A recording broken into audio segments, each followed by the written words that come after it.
Well, it is a honeymoon Hollywood makeover. I mean, he has to define her. And he will get an advance copy of my report, just like the White House will. Mm-hmm. But when it comes to women, Vice President Harris let down the women in Afghanistan. She's going to make this campaign about women. But let's look at the women left behind in Afghanistan who are now basically under Sharia law, under slavery from the Taliban, who are extremely disappointed in her. They expected her to stand up for them, but just like the Americans and our Afghan partners, the women is the saddest chapter in this whole story because they are the ones being persecuted. They're the ones that cannot be educated, can't come out of the home, are treated like slaves.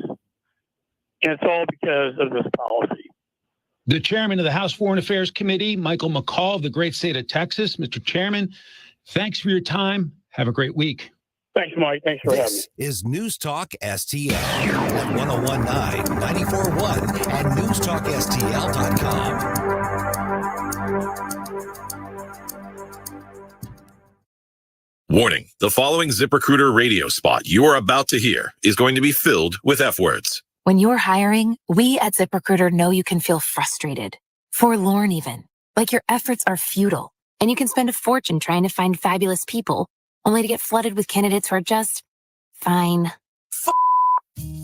Fortunately, ZipRecruiter figured out how to fix all of that. And right now, you can try ZipRecruiter for free at ZipRecruiter.com/free. With ZipRecruiter, you can forget your frustrations because we find the right people for your roles fast, which is our absolute favorite F word. In fact, 4 out of 5 employers who post on ZipRecruiter get a quality candidate within the first day. Fantastic. So, whether you need to hire 4, 40, or 400 people, get ready to meet first-rate talent. Just go to ZipRecruiter.com/free to try ZipRecruiter for free. Don't forget, that's ZipRecruiter.com/free. Finally, that's ZipRecruiter.com/free. Barbara is a real Prevagen user, and this is her story. I'm Barbara, and I'm from St. Joseph, Michigan. I'm a retired school librarian. I'm also a library board trustee, a mother of 2, and a grandmother of 2. I like to be healthy. I exercise a lot. I eat in a very healthy manner. I was working full-time, taking care of an ailing husband full-time. In short, I had an awful lot on my plate. Basically, I thought that my memory wasn't as good as it had been. I needed all the help I could get. I saw the commercials for Prevagen. I started taking it, and it helped. I noticed my memory was better. There was definite improvement. I take a supplement for my heart. Why not one for my brain? I've been taking Prevagen for a little over 5 years. Prevagen is available in stores everywhere without a prescription. Based on a clinical study of subgroups of individuals who are cognitively normal or mildly impaired.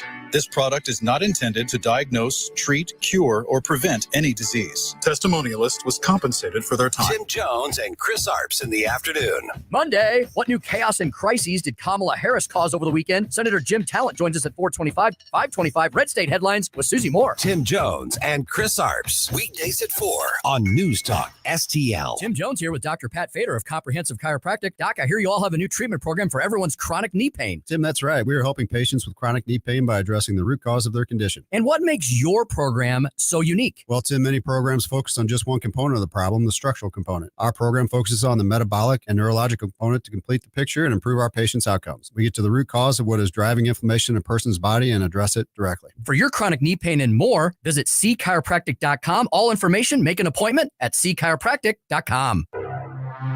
Parents want more choices rather than fewer when it comes to their children's education. And now some Missouri parents will have one more option to get their children the best education available. Low-income students and those with disabilities in Missouri's largest communities can now apply for an Empowerment Scholarship Account, or ESA. With an ESA, the money the state would normally pay to your child's public school goes into an account that you control. You can use the funds for private school tuition, online learning programs, a private tutor, or other approved uses. You can tailor your child's education. For too long, Missouri officials have operated on the mistaken notion that parents only need one choice. They're assigned public school based on their address. ESAs put parents in charge. It's school choice at its best, with money following the students to the place that best fits their needs. Learn more at showmeinstitute.org. The Show Me Minute has been brought to you by Show Me Institute and Show Me Opportunity.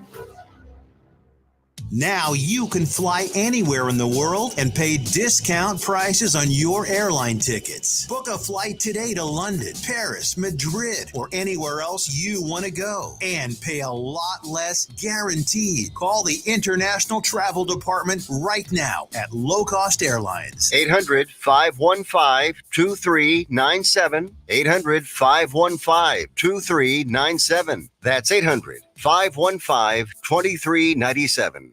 Number one for live and local conservative talk. Every day, something new. News, analysis, and opinion. Same old tired playbook. She's a Marxist. She's a fascist. Now she's saying, oh, we want to build a strong border. Where has she been for 3.5 years? He actually flew a drone in the hours before the attack. The government searched online for events of both Trump and Joe Biden. We should be talking about public policies that matter. 1019 and 94.1. St. Louis is number one for conservative talk. News Talk STL.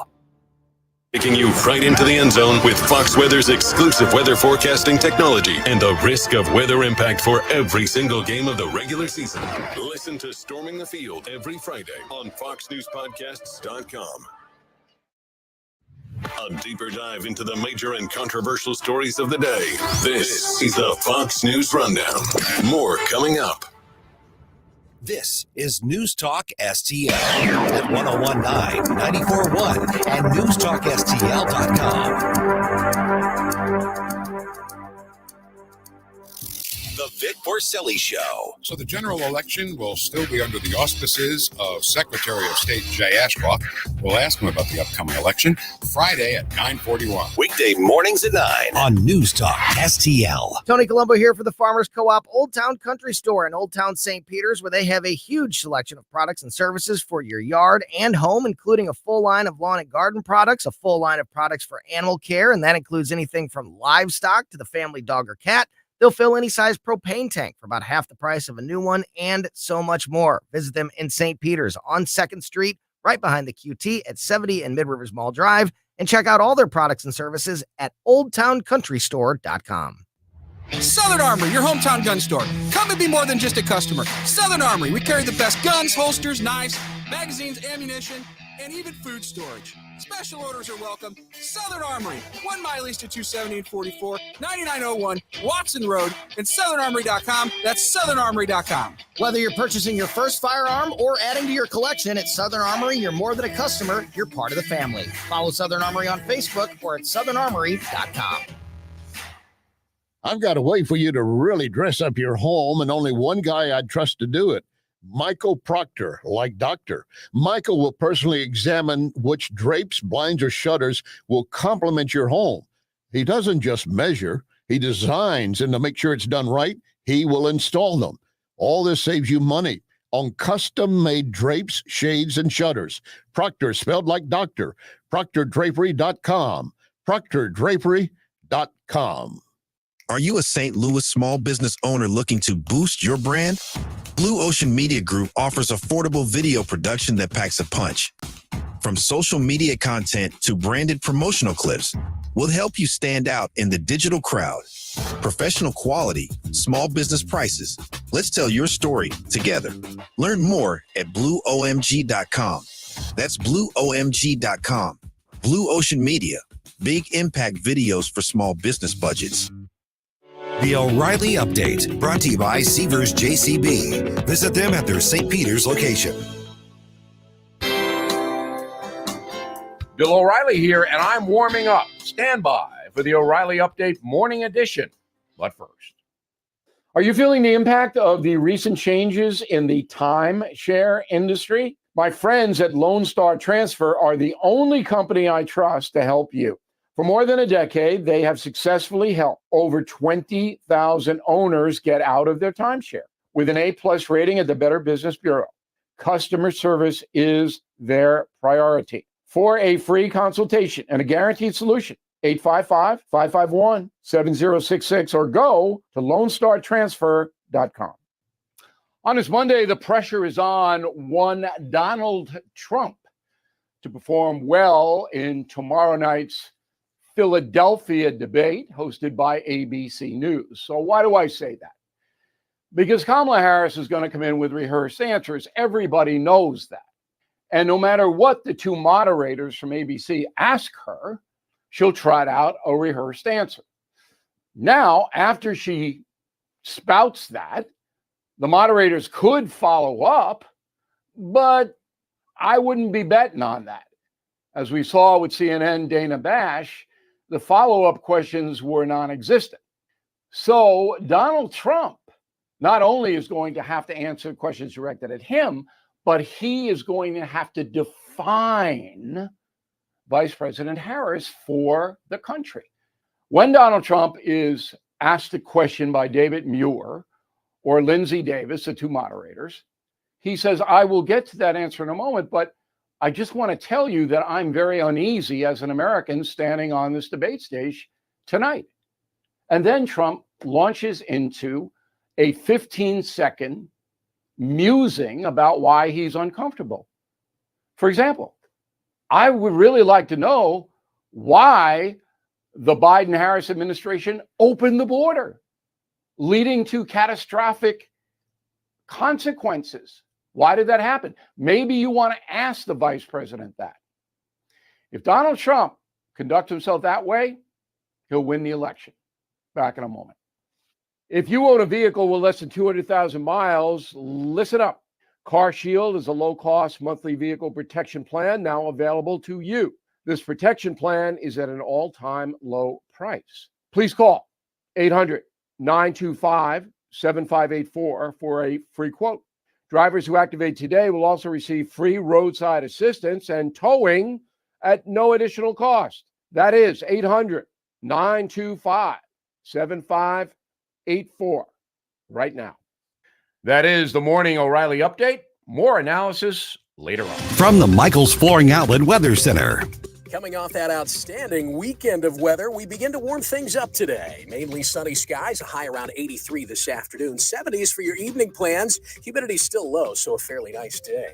Clear tonight, down into the mid-50s in St. Louis early Tuesday morning. And then Tuesday through Thursday, hotter days with highs from the upper 80s to low 90s. Our next chance of rain does not arrive until Thursday night or into Friday. That's your First Alert forecast. I'm meteorologist Matt Chambers. Every day, the men and women of the United States Marine Corps demonstrate their commitment to defend the American way of life. Since 1775, we have served our nation as a force in readiness.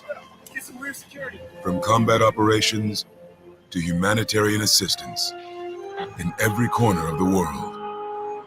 No matter where the mission takes us today, or wherever our country needs us tomorrow, we always remember the land we call home.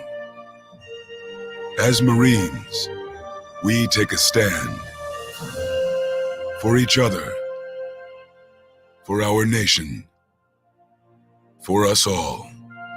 The few, the proud, the Marines. 1019 and 94.1 News Talk STL, live and local. Listen to what those local folks are telling you. News Talk STL. Watch us on our live stream using Rumble, Facebook, and Twitter.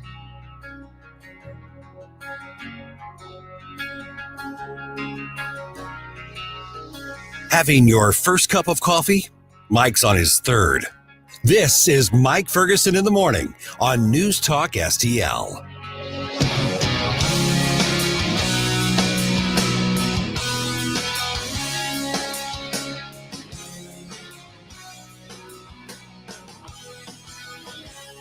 Okay, we are less than 2 months away from the big election, obviously the presidential election. The debate is tomorrow between Donald Trump and Kamala Harris, as you know. Interesting question we're going to get into here in the just a little bit. Does Donald Trump need to win back some pro-life voters? Yeah, that could make a big difference depending on which state. Is it going to make a difference in Missouri or Illinois? No, it's not. But could it make a difference in the race overall? Well, maybe. We're going to have that tough conversation in just a little bit. Also, the new jobs report came out. Yeah, okay, a few more jobs created, not what people were hoping. Where do we go from here? We're going to cover that as well. Hey, good morning. I'm Mike Ferguson. Thanks for making News Talk STL part of your day. Steve Rupp from Missouri Right to Life was with us on Friday's program. And, there was that court ruling where the judge rewrote the ballot language for Amendment 3, really gave the pro-abortion side kind of a gift. It's going to be easier for them to market something so destructive.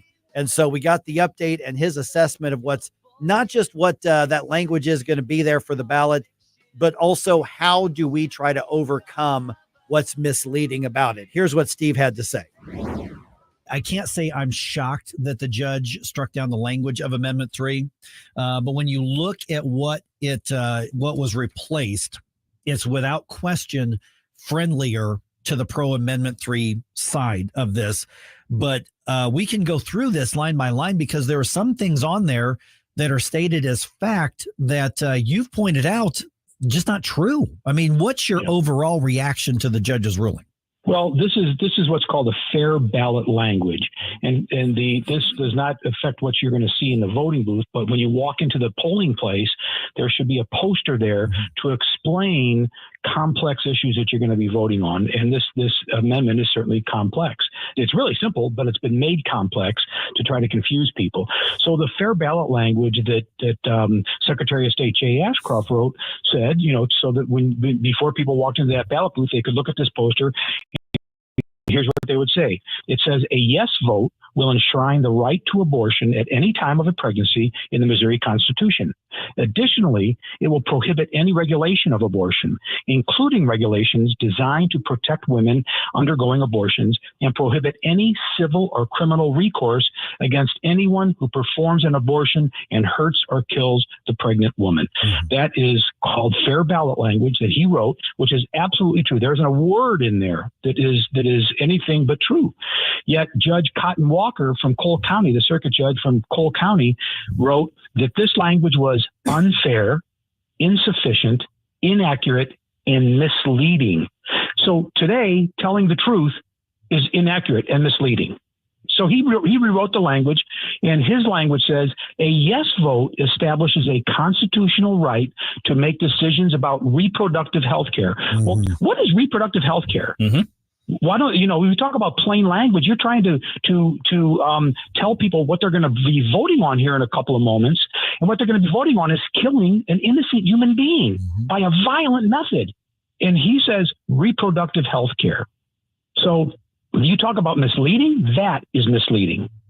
Absolutely, Steve. And in addition to the whole reproductive healthcare euphemism, which it's always been kind of the cloak of darkness that the pro-abortionists have used, they also include birth control in there for some reason, and I don't know why that's in there, considering the language of the amendment is tertiary at best, addressing quote unquote birth control, unless you're thinking that abortion itself is a form of birth control.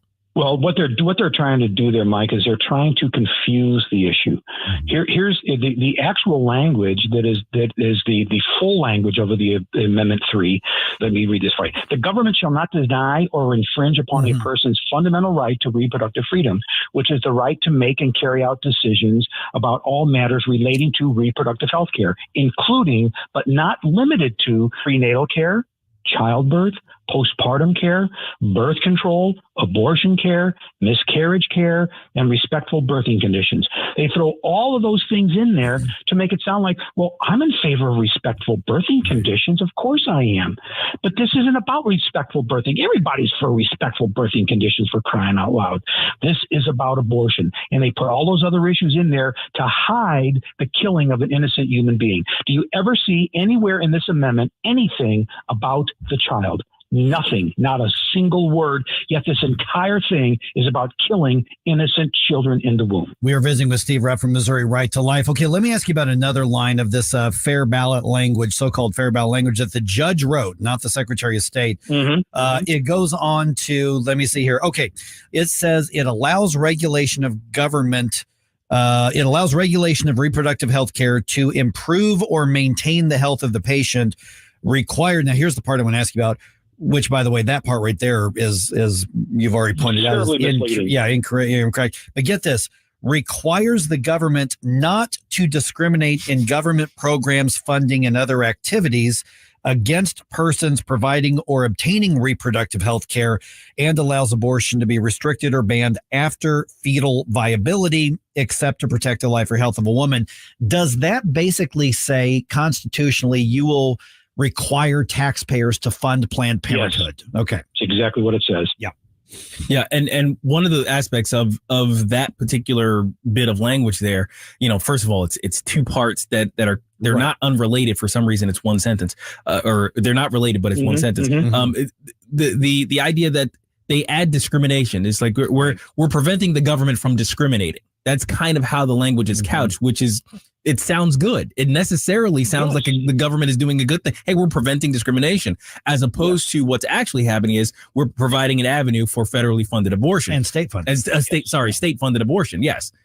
Yep, that's exactly what it says. It says the word funding right out there in the open. Well, let me ask you about this, because that last line that I just read, this fair ballot language specifically says that abortion can be restricted or banned after fetal viability, other than life and health of the woman. Is that what's actually in the document itself?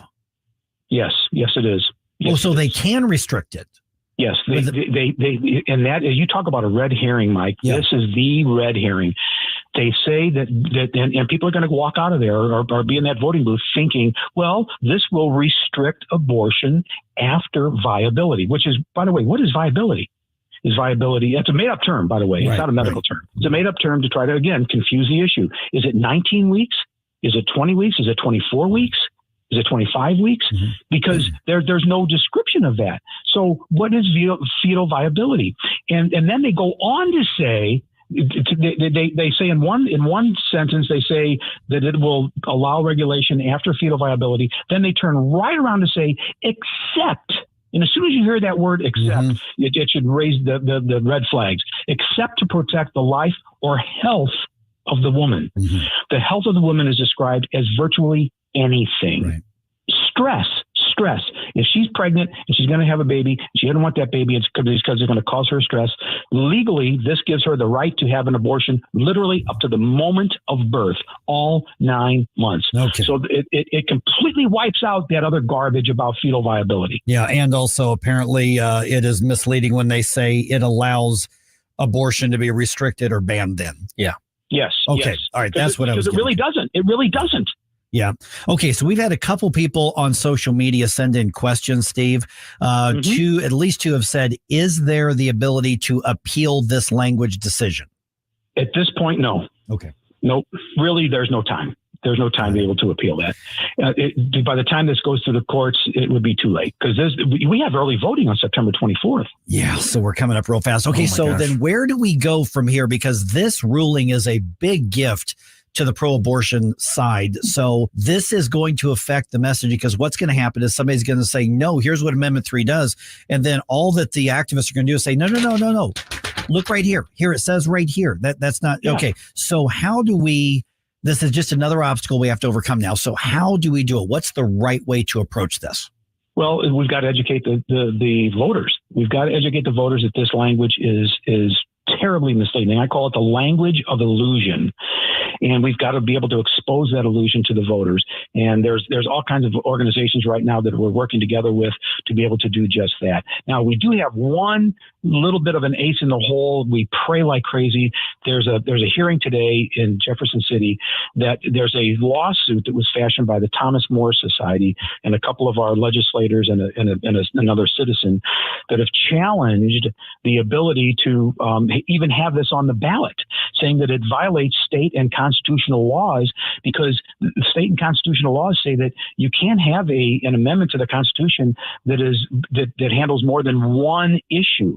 And this is by their own admission, this is handling many issues. Okay. And it also is going to it's against the law to be able to not show what laws are going to be affected by this constitutional amendment. And there are many laws. There's over 60 laws regulating abortion in the state of Missouri. All of those would be wiped out. Does anybody know that? Does a voter know that? The voter doesn't know that. This shouldn't have even been verified by the Secretary of State because it violates those statutes. So there's a hearing today, and it could pull this amendment from the ballot. All right, that'd be great. We'll find out maybe today. We'll find out maybe today, but more likely Monday what the ruling is going to be. And it's in Judge Limbaugh's court. Okay, so so some hope there. Yeah, with Limbaugh, there actually is a pray little hard, hope folks. on this. All right, so Steve, people want to learn more. I know you've got plenty of resources. How do they get in touch? Because the bottom line is, we can't sit this one out. You can't be on the sidelines of this one and just hope for the best. We need people to get involved. Even that just means I'm going to make it a point to talk to my immediate, circle of friends and family. We've got to have everybody off the sidelines on this. How do they access what you have to offer as far as information? Go to Missouri Rights Life website, MissouriLife.org, and click on the PAC website that has all the information. There's all kinds of brochures. There's access to volunteering.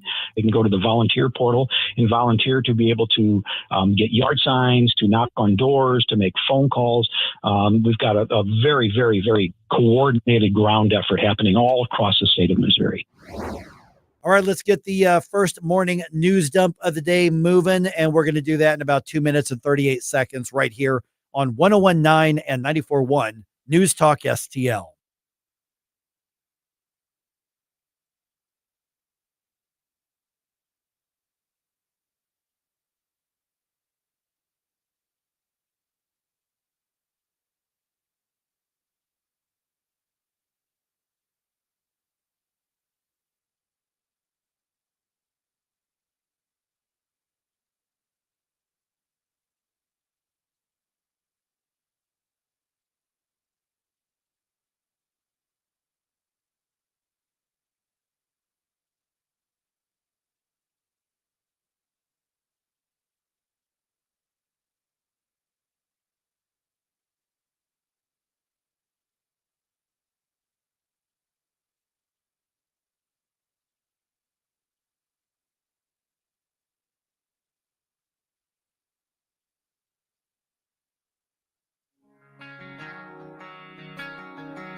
Like and subscribe to us on Rumble. News Talk STL.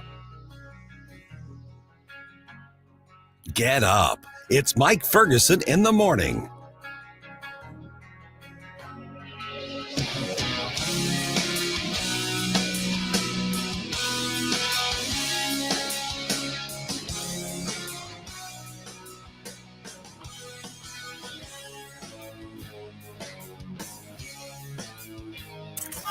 If you have a phone, you have a radio.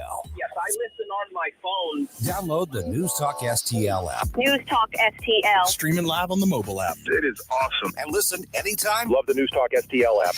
Anywhere.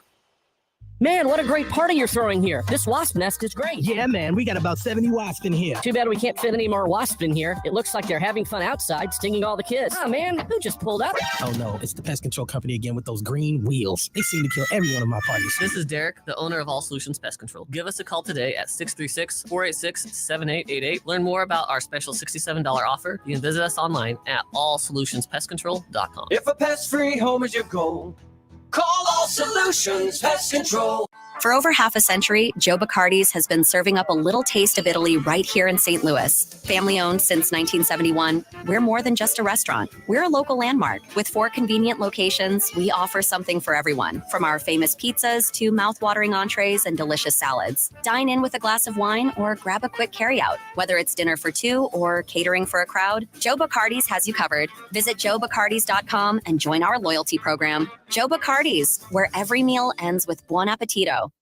Hello, Tim Jones here with Eric from Newsteaders Fine Jewelers. Eric, your diamonds are so fantastic at Newsteaders. You named the website after them, wowdiamonds.com. Tell us about Wow Diamonds. Well, we picked that name because when people look at the diamonds, they all exclaim the same thing. Everybody says, wow. And nobody can spell Newsteaders, so we figured Wow Diamonds would definitely be a good tagline, and it's very accurate. We actually introduced the lab-grown diamond to our St. Louis family, and we're the exclusive home of the trademarked Wow Diamond. It's the most perfectly cut and polished diamond you'll ever experience, and we can fit one into anyone's budget. The thing that's nice about them is they're significantly less expensive than a mined diamond, and of course the artwork is in the cutting and polishing. That's where you get the beauty in the diamond, and that's what we excel at. Newsteaders, a St. Louis jewelry tradition since 1961. Stop by and find out why. 2961 Daughtery Ferry Road, or on the internet, wowdiamonds.com for Newsteaders Fine Jewelers.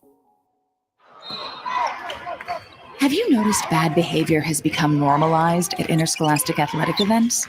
Some fans seem angry. They lack civility toward one another. Some even get aggressive and unruly. Time out! What is going on? This has to stop. Let's not forget, school sports aren't just about winning. And they're definitely not an excuse to take your frustrations out on the official or the opponent.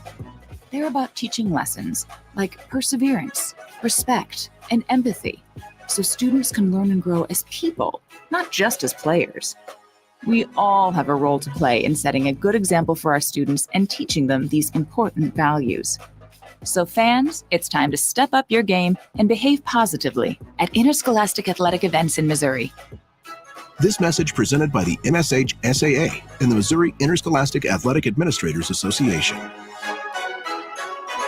The Democrat Party is going to have to go back toward the center. News, analysis, and opinion. I've never called a talk show before, but this just irked me. 101.9 and 94.1 News Talk STL.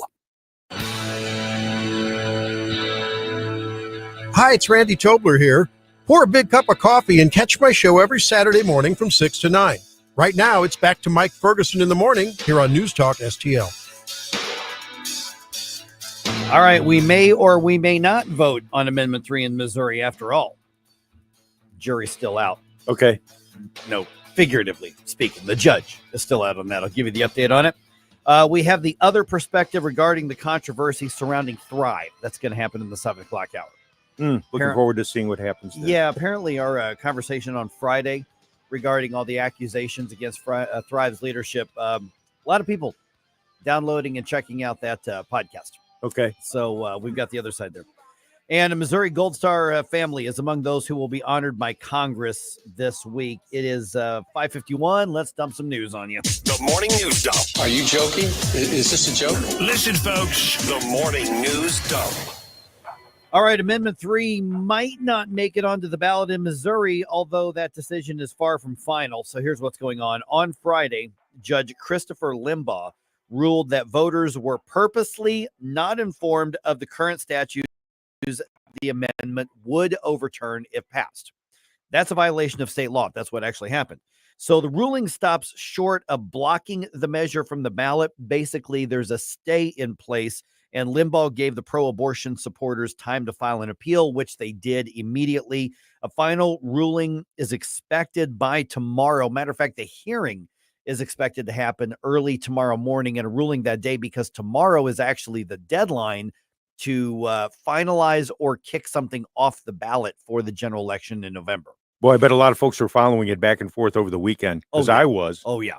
Yeah, without a doubt. And there were some people that the news reports weren't completely accurate. They're close, but they're not accurate. Limbaugh did not block it from the ballot. He made a ruling saying, I know there's going to be an appeal, and so there's a stay on it. And so it basically right up to the appellate court. So that's where it's going to be decided sometime tomorrow. My personal guess is that they're going to leave it on the ballot. That's my guess. Judges are very, very hesitant to remove something off the ballot after the signatures have been certified, although it appears that there's multiple violations of Missouri election law involved in this. And so it would be frustrating for us on the pro-life side to say they didn't go by the rules.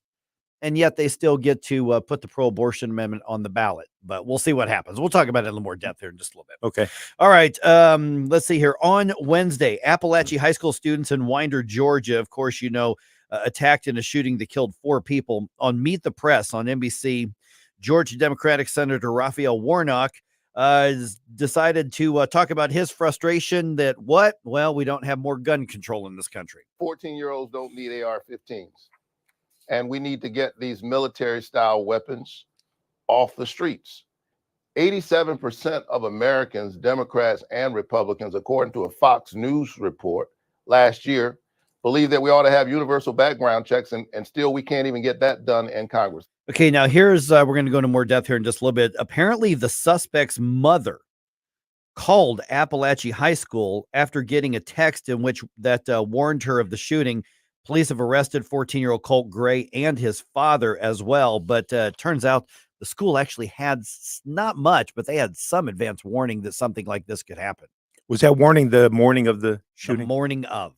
Yep. And they were looking for him, it turns out, but they did get some kind of warning to it. So it's a lot of moving parts here as we figure out what happened. All right. Donald Trump and Kamala Harris apparently have very, very different strategies when it comes to debate prep ahead of tomorrow's debate. The two candidates are doing their own thing as the first debate draws near. Since Thursday, Vice President Harris has been prepping with advisors at a downtown Pittsburgh hotel. Meanwhile, the Trump campaign says the former president is not engaged in traditional debate prep, focusing instead on campaign events and interviews. ABC will host the 90-minute debate on Tuesday night at the National Constitution Center in Philadelphia. Greg Clugston, Washington. And while they are at the National Constitution Center, my hope is that both of them look around a little bit and learn a little more about the Constitution. By the way, News Talk STL is going to be carrying that debate live starting at 8 o'clock on tomorrow. Well, she was busy going to the Pensy Spice Shop. Oh, did she go to a Pensy's? Oh, she did. Oh, yes. My gosh. What a stupid move. Yeah, and just made the whole issue around, hey, I found some nice spices here. Well, now what spice shop was that? It was the totally anti-Republican Pensy Spice. They hate most of the people listening. Yes. To this. I mean, I'm not kidding. If you go look up Pensy's and conservative or Pensy's and Republican or Pensy's and Trump or whatever, you will find they do not want your business, and they said so. Yep. They if you are anywhere right of center, Pensy's Spices basically hates you. And you know what's ironic is there's another member of the family that has a pro-Republican spice shop in Milwaukee. So folks are going there to buy stuff. Our spices are now partisan. Yes. That's the world we live in. Partisan spices. Jeez. All right. Okay, the families of the Freedom 13 are being honored this week. On Tuesday, each family, including the family of Lance Corporal Jared Schmitz, will be given the Congressional Gold Medal at a ceremony in Washington. Now, remember, along with the Congressional Medal of Freedom, the Gold Medal is the oldest and highest civilian award given by Congress. All right, House Republicans are expanding the investigation into the withdrawal from Afghanistan that led to the death of the Freedom 13. Recently releasing a report on their findings, Florida Republican Congressman Mike Waltz was on Fox News Live saying that withdrawal meant a lot more than just one debacle at that moment in time. Afghanistan was the spark that lit the fuse on the chaos that we're seeing around the world, because it sent a message that America was in retreat. America would abandon its allies. State Department reacts by saying this is Republicans being partisan, is what they are claiming. All right, a public memorial service is set for Ted Drewes Jr. this coming weekend. Drewes, as you recall, died at the age of 96 last week. The service happens Saturday at 11 a.m. at the Chapel of St. Timothy and St. Titus in St. Louis. Even though it's a Saturday, Ted Drewes Frozen Custard's actually going to be closed that day in honor of Ted Drewes Jr. Okay. Yep. So there you go. So Yeah. I imagine there'll be a lot of people turning out for that to show Most their definitely. respects. Oh, yes. Yeah, and they should honor him. That's he did a lot of great things for St. Louis. All right, no games for the Cardinals today. They lost to the Mariners at Busch Stadium on Sunday, which means they lost the series 2-1, I believe it was. The final score was 10-4. Redbirds remain 10 games behind the Brewers in the division, and they are 6 games out of a wild card spot in the postseason picture. Wild card, obviously, then is the better chance of getting into the postseason, but neither one looks probable at this point. As we said on Friday, they seem to be treading water. Yeah. Need reliable auto service from people you can trust? Look no further than Western Tire and Auto. For over 15 years, we've been your complete automotive repair center, family owned and operated, with owner Dean Cleathermes bringing 30 years of industry experience. At Western Tire and Auto, you're not just a customer, you're family. We promise 100% satisfaction, treating you with the transparency, respect, and honesty you deserve. Visit us in St. Peters or in Florissant. For appointments, call or check westerntireauto.com. Western Tire and Auto, your local automotive experts since 2008. Loyalty means a lot at Ackerman Toyota. That's why during COVID, Ackerman refused to charge over sticker price, while others did. Ackerman stayed true to their customers, selling at or below manufacturer suggested prices. Ackerman will get you what you want, and the service department has the same spirit. You come first. And thank you for making Ackerman Toyota number one in 2023. Ackerman Toyota, AckermanToyota.com. Ackerman Toyota for life. Seavers JCB is where you need to go for the industry's best compact track loaders, featuring the iconic single-arm JCB power boom and side door entry. JCB compact track loaders are stronger and safer than conventional twin-arm machines, and they deliver the power and performance you need. For a limited time, get financing rates as low as 0.99% on new JCB compact track loaders, or take a generous cash incentive. Stop into your local Seavers JCB or visit SeaversJCB.com. Tim Jones and Chris Arps in the afternoon. Jim Talent, former U.S. Senator. They have no understanding of who they're dealing with. We already have the biggest war in the Middle East, and it's about to get bigger. I think an attack is imminent. I'd say it's going to come from 4 different directions. There's going to be a lot more missiles against a lot more targets, quite possibly including American forces, and from a lot shorter range, and therefore much harder to intercept. Tim Jones and Chris Arps, weekdays at 4 on News Talk STL. KLDY HD3 Clayton, K270BW Bellefonte, KNBS Bowling Green. This is News Talk STL at 1019, 94.1, and always streaming at newstalkstl.com. Breaking news this hour from townhall.com. I'm Jeremy House. A grueling manhunt stretches into a third day today for a suspect in an interstate shooting that struck 12 vehicles and wounded 5 people in Kentucky. Randall Waddell is the mayor of London, Kentucky. That is some rugged terrain and a lot of tree lines. If you guys know northern part of our county, just is what it is. And I'm confident they will apprehend them. We are asking everybody in the city of Lemons to be vigilant and know what your surroundings. If you're home, keep your doors locked. Joseph Couch has been named a suspect in the shooting. Evacuations are ordered as a wildfire burns east of Los Angeles. Mandatory evacuations are expanding as a wildfire burns in the foothills of the National Forest east of Los Angeles. Homes and other buildings are being threatened by the line fire. The blaze was burning uncontrolled along the edge of the San Bernardino National Forest. That's about 65 miles east of LA. As of Sunday morning, it had charred about 27 square miles. More than 600 firefighters were battling the blaze, along with water dropping helicopters and other aircraft. Temperatures in the area expected to be in the triple digits as Southern California experiences a days-long heat wave. I'm Julie Walker. 1 month after a judge declared Google's search engine an illegal monopoly, the tech giant faces another antitrust lawsuit that threatens to break up the company. The Justice Department and a coalition of states Google built and maintains a monopoly over the technology that matches advertisers to online publishers. On Wall Street, Dow futures are ahead 259.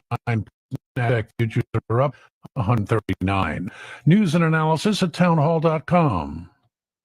The following is not an actor, but a real-life story from Trinity Debt Management. My debt problem started probably about 2016. I needed my life to change financially. I called Trinity and I ended up joining based on high credit card bills and high interest rate. And my counselor at Trinity has been great, and Trinity has been helping me to get on the right path of paying off these credit card bills, bringing down the interest rate.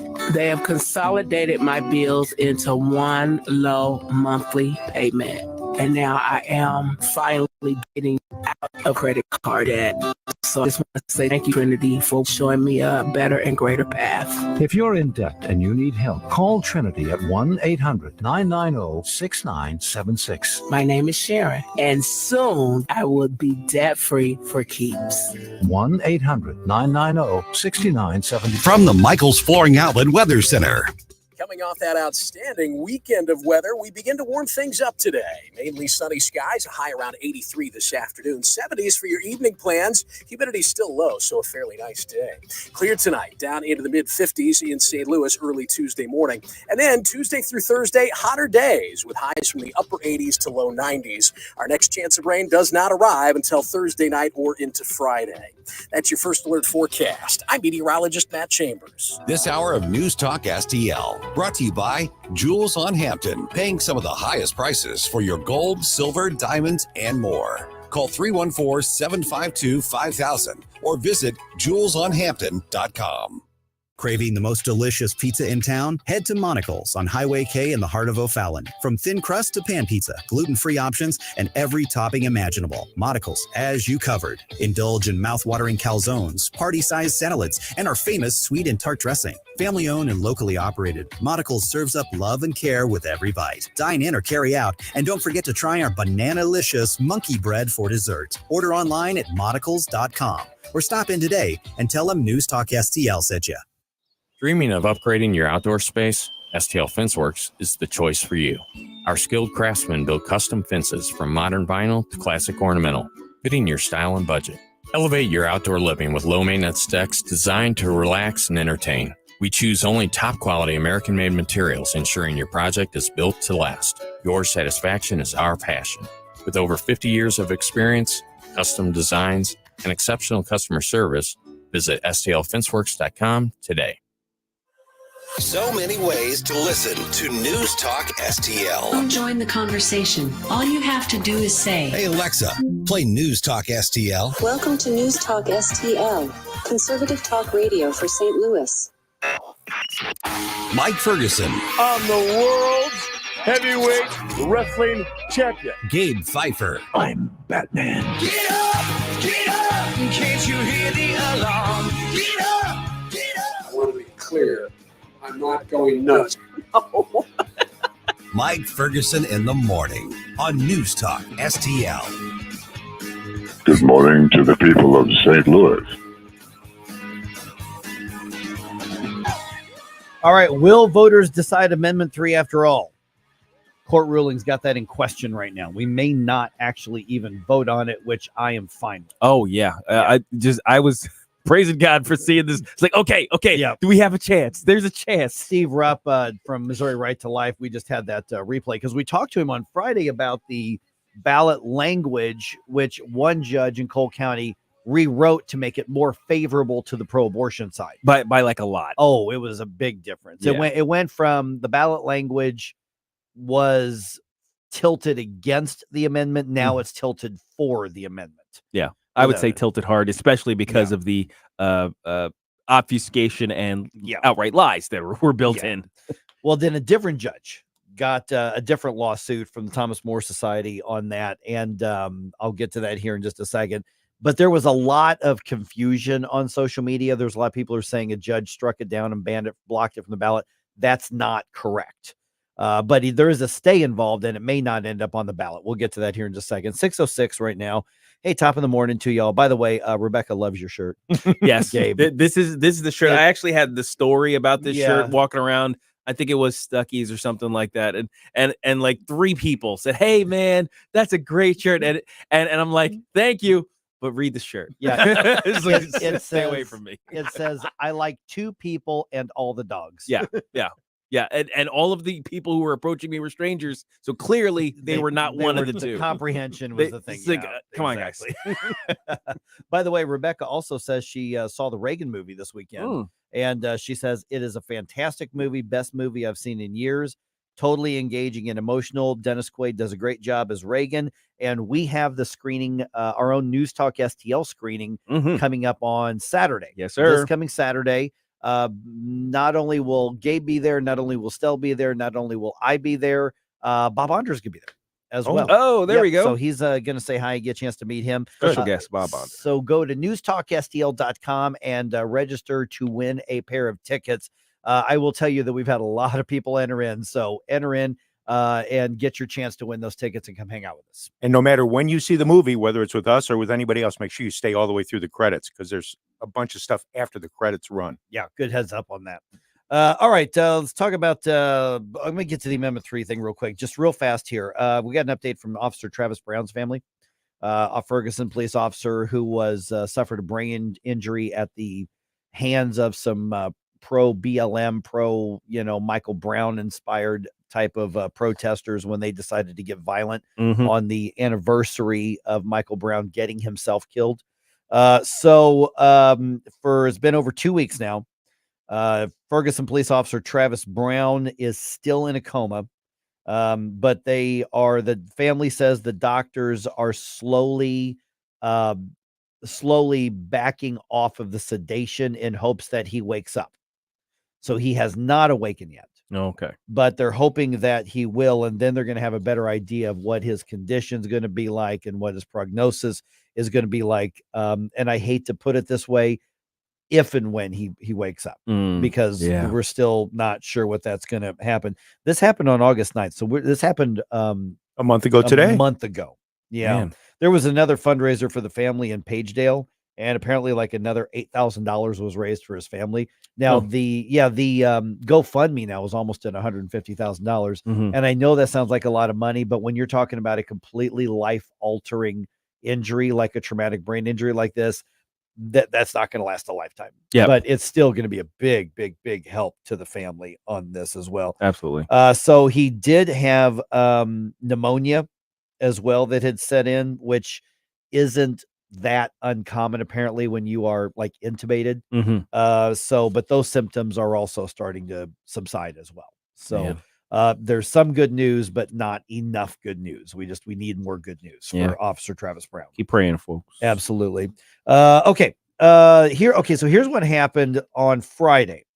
Cole County Circuit Court Judge Christopher Limbaugh. Yes, he is part of that Limbaugh family. He was I want to say a cousin to Rush Limbaugh, I think it is.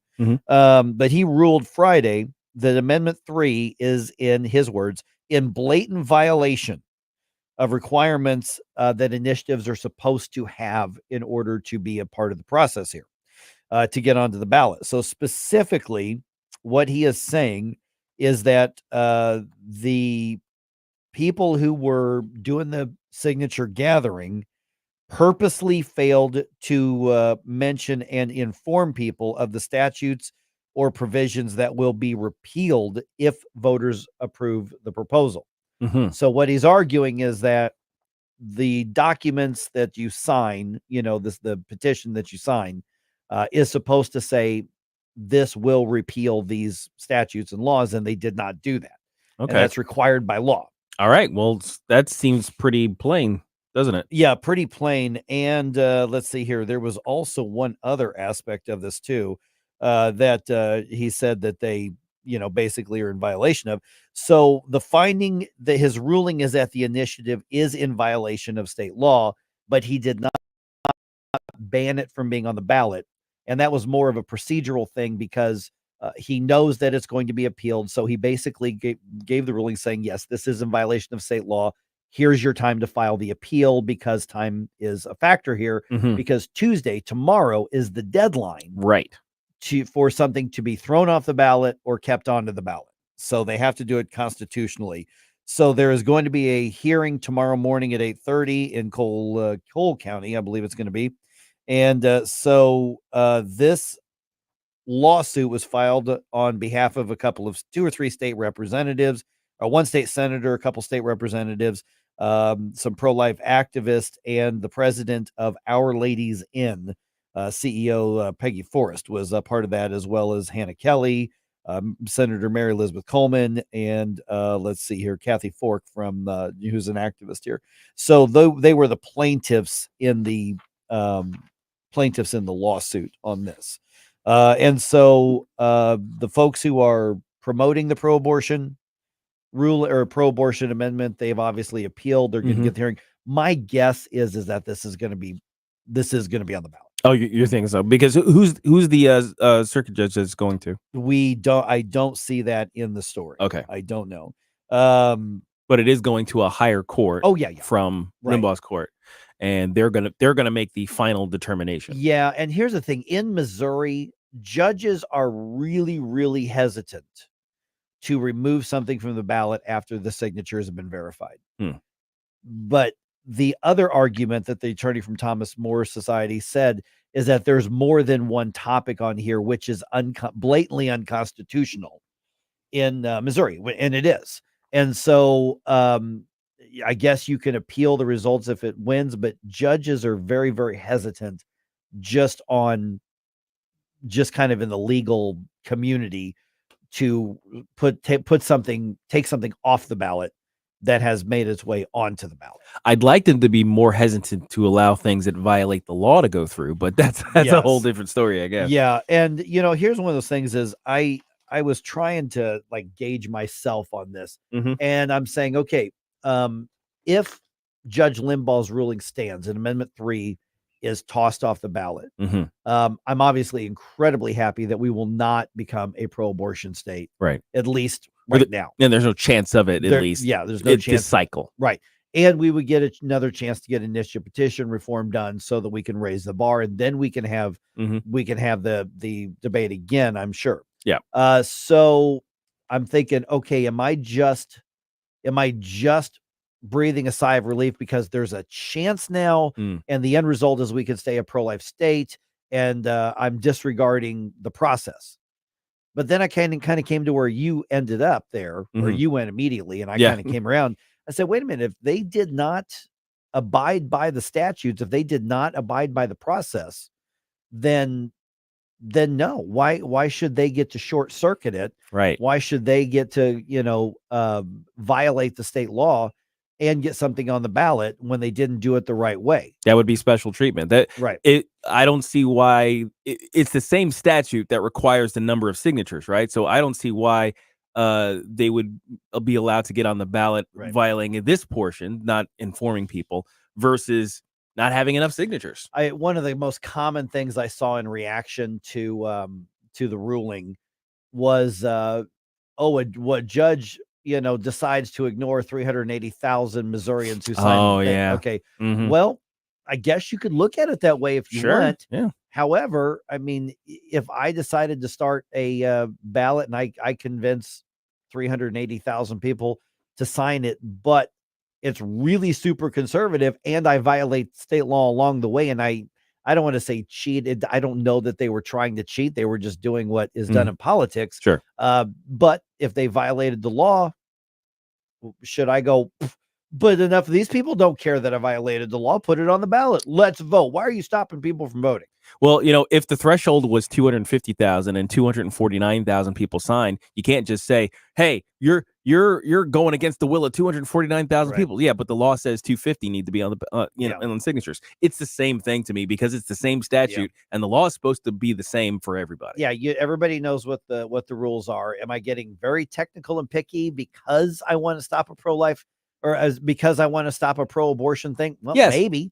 But I'll admit it. Yes, I'm being really technical. Yeah, this is maybe our best chance to protect life in Missouri. Absolutely. Now, here's what I recommend.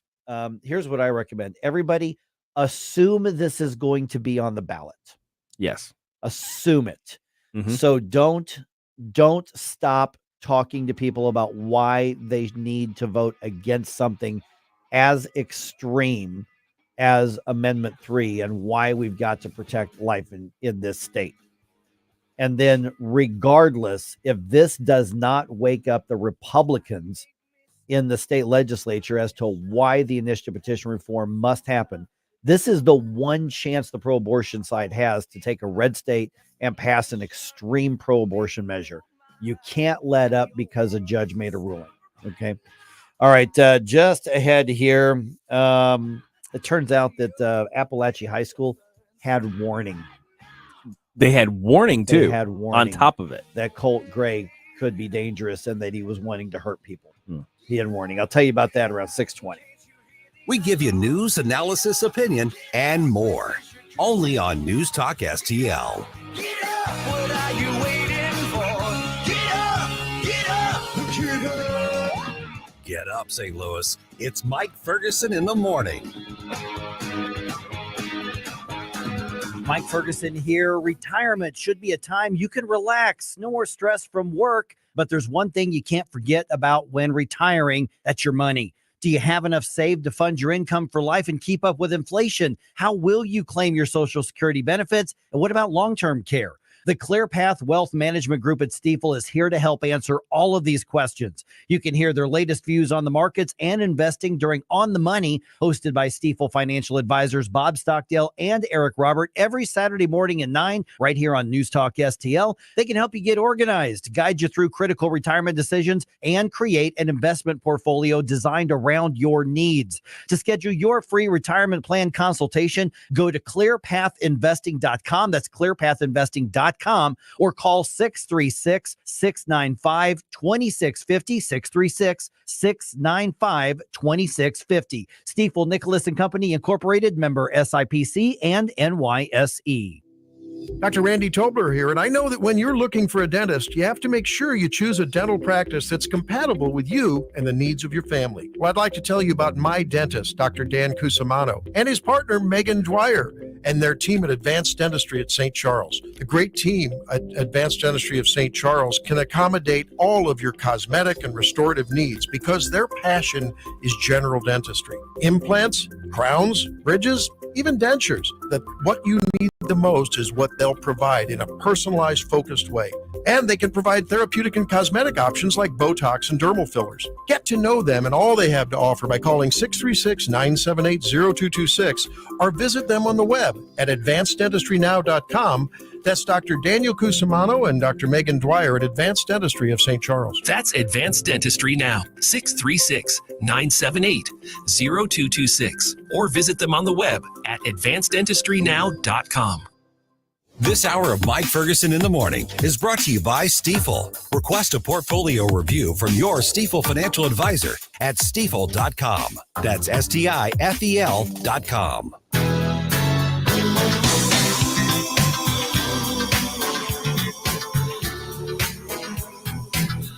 Hi, Stan Bongino here, and I'm proud to be on News Talk STL every weekday from 11 to 2. Right now, you're listening to Mike Ferguson in the morning.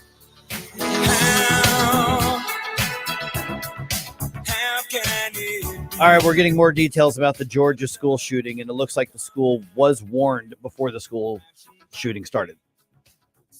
Yeah.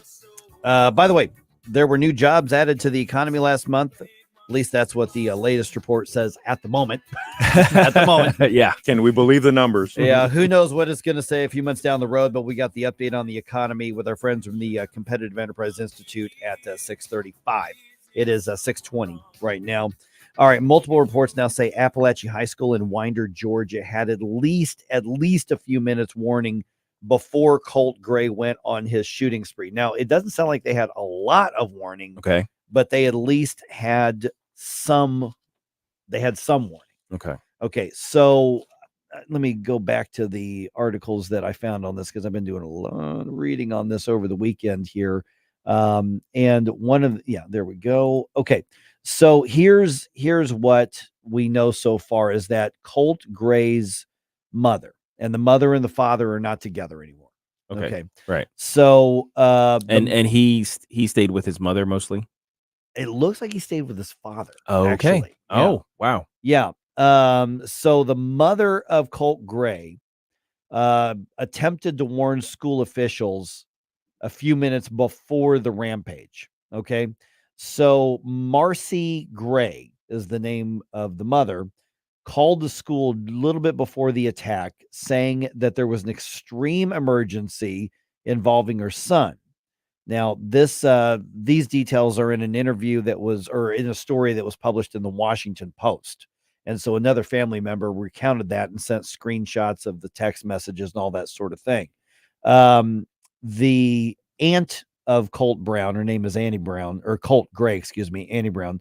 She's quoted in that story as saying, "I was the one that notified the school counselor at the high school I told them it was an extreme emergency and for them to go immediately to find Colt Gray and check on him. And then screenshots of the text messages between her and her sister, apparently backed up, according to the Washington Post, that that call actually happened. And it happened. The text messages were about 30 minutes before the shooting started. Man. AP says that they spoke with Brown. Phone records from the family's phone plan, because you can go look up your phone records now, right, showed that they made a call to the school at 9:50 a.m. and in Georgia that would be Eastern time. Yes.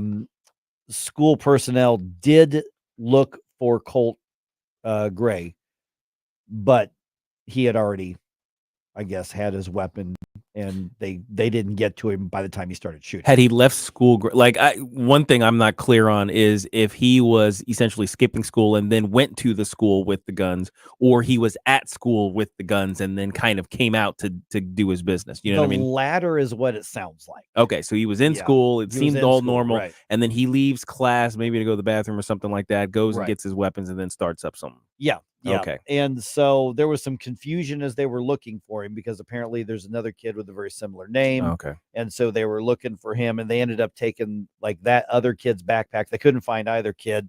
And then in the phone logs and the texts and the interviews that it was, I don't know how many minutes that he was able to go around and shooting people. And I'm looking at the article because there's a good synopsis put together. Jeff Charles put this together on Red State. Says Colt Gray's family history and personal struggles are emerging as critical factors in understanding what could have motivated the incident.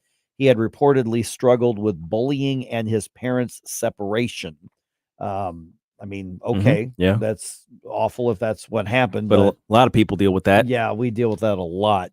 And so the father, of course, arrested as well, because despite knowing that his son had expressed these threats, and law enforcement visiting and questioning them, he still then went 6 or 7 months later and said, "Here, have a semi-auto rifle." Yeah.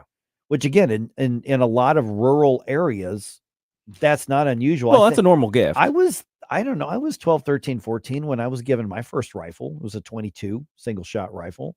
Wasn't a semi-auto, but I mean, my first rifle I got about that age, maybe even younger. Yeah, sure. I mean, from my understanding, if you are if you're coming from a gun loving family, you could be 10 and get a little 22 or something like that. Now, obviously, you wouldn't have immediate access to it to whenever you wanted. Sure, right. But still, I mean, but I knew where it was, and there was a time I had to go use it. When I was in was I junior or high school? I don't remember, but there was a dog that was showing signs of rabies that kept coming around and kept wanting to get close to our dog, and so nobody was around, and we were out in the country, and you had to do what you had to do, and so I could have been more than 15 or so, maybe 16, but we were pretty young, my brother and I. Yeah. And so, we had to do that, and somebody would probably get mad at me for that, but there were clear signs of rabies, which when you live out in the sticks, you know what those are. Yeah, you got to deal with that. You have to deal with it. You can't have a dog walking around with rabies. That's a danger to not only individuals, but also, animals that are important to, Right. farmland and ranches and stuff like that. It had taken an interest in our dog. Oh boy. Yeah. Yeah. So our dog was in a fenced in area most of the time, but that was still not good. So, but Anyway. people are like, well, young people like that shouldn't have guns. Well, in the country, we did. Well, and here's the thing. It still speaks to, the concept of culture having changed so much. Yeah. That it seems strange that a young person would be such a threat to society. You know what I mean? Like we were talking about before, there were times, especially in the rural areas, where kids are coming to school with guns just in their car on display. Yeah. And they weren't worried about it, first of all, getting stolen from their vehicle, and second of that kid somehow, deciding to shoot up the place. Right. So obviously the change isn't the guns or the proliferation thereof, it's the culture. And this kid is very emblematic of the culture. I'm very curious what's going to come out of the trials here. Yeah, and I imagine these are going to drag on for quite some time. But we need to do these right to make sure that we get everything correct. And I saw a bunch of social media posts, and I don't know if they're true, saying that the kid was trans or he was angry about LGBT stuff or anything like that. I don't know. I saw the accusations, but I didn't see anything that looked like you can take that to the bank. That didn't. I mean, maybe there's something that'll come out on that, but I have not seen anything that I would say, well, that's definitely what happened. Now, maybe there is. I'm not saying it didn't. I'm just saying is that a whole lot of people ran with that narrative on the right, and I didn't see anything that for sure was from a source I would say, oh yeah, that definitely. I don't think there's a manifesto. No. There's another thing I find very curious. How come there's been no investigation, or at least nothing shared about what happened regarding the family of the shooter in Butler, Pennsylvania? We've heard very little, if anything, regarding any investigation. Which one is into that the one? father? That was the Trump shooting in Butler. Oh, that kid. Yeah. I'm just curious as to why have we not heard much of anything regarding that? But this one, boy, they jumped right on it. And obviously they should have. But I'm just curious as to what's going on here. There are a number of these public shootings where some of them get memory hold and some of them get investigated to the hilt. And I don't know what choices are made where to do one or the other. I'm still with the one in Butler, Pennsylvania. I guess the more that I have read on it, and you have to dig for them, but there are some stories out there.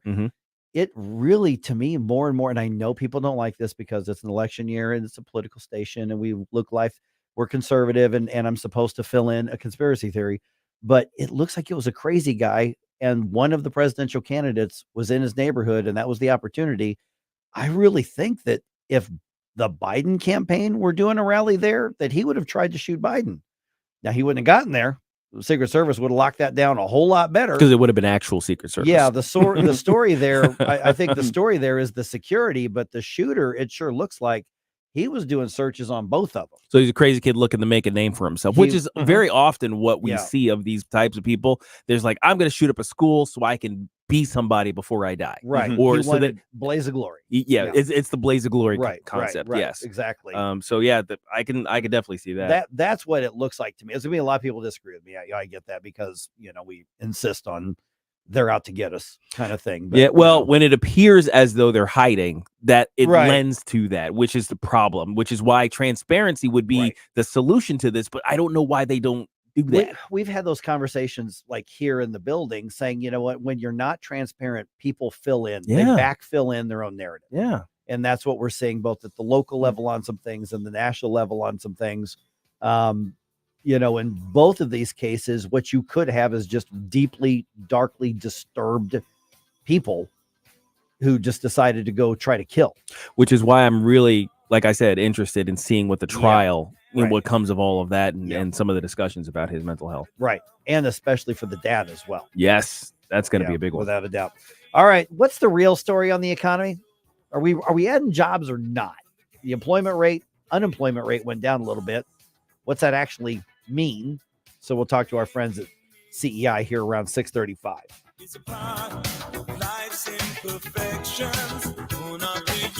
Like us on Facebook at News Talk STL. To be human after all.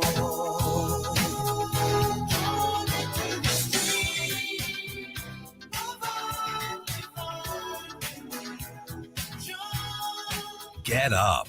It's Mike Ferguson in the morning.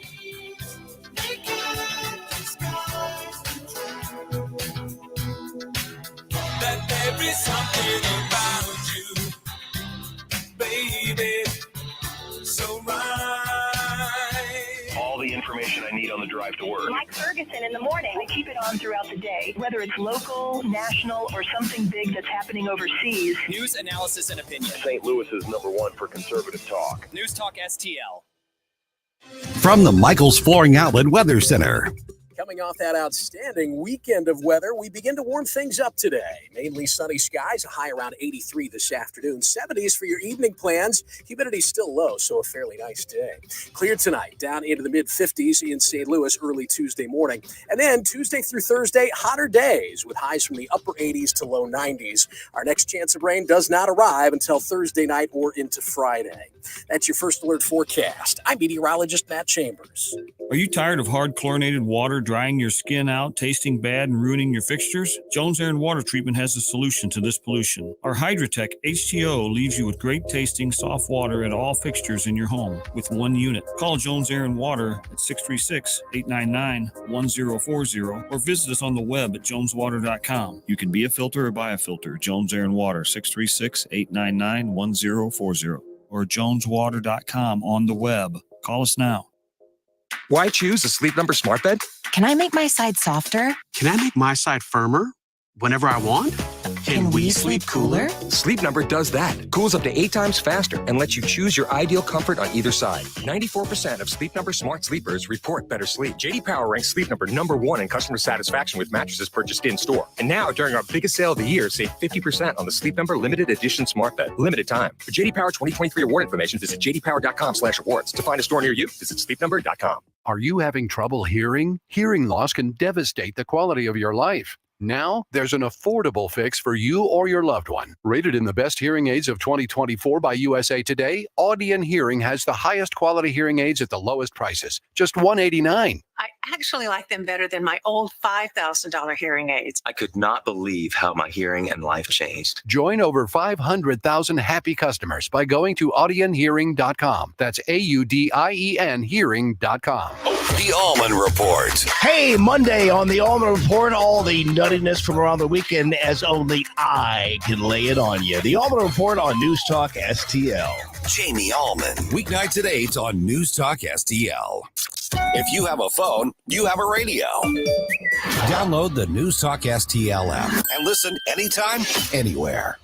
Love the music you hear on the morning show?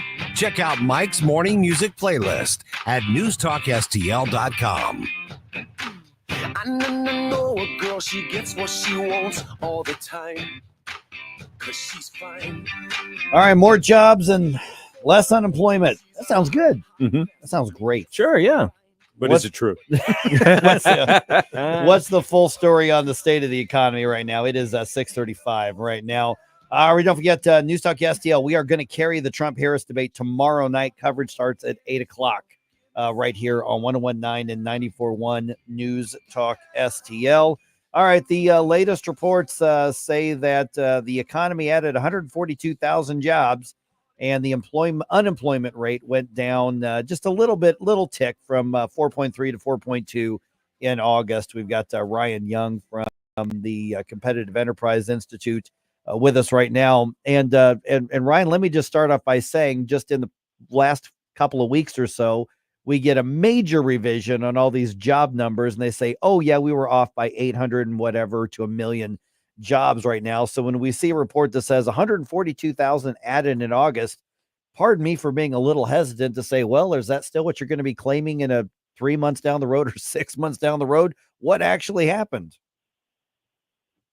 I think it'll be pretty close. They do 2 surveys over at the Bureau of Labor and Statistics, and every August on a schedule every year, they make a revision to reconcile the two. One's a survey base that they do every month that's not as precise but gives you a faster picture, and then they do a more thorough survey every 3 months.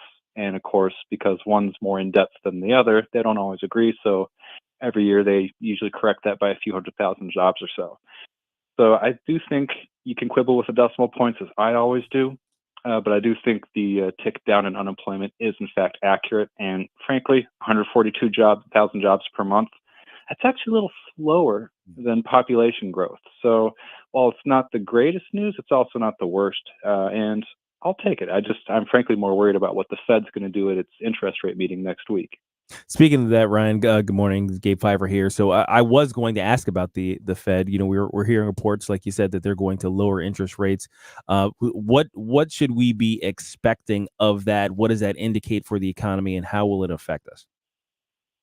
We should be expecting an interest rate cut.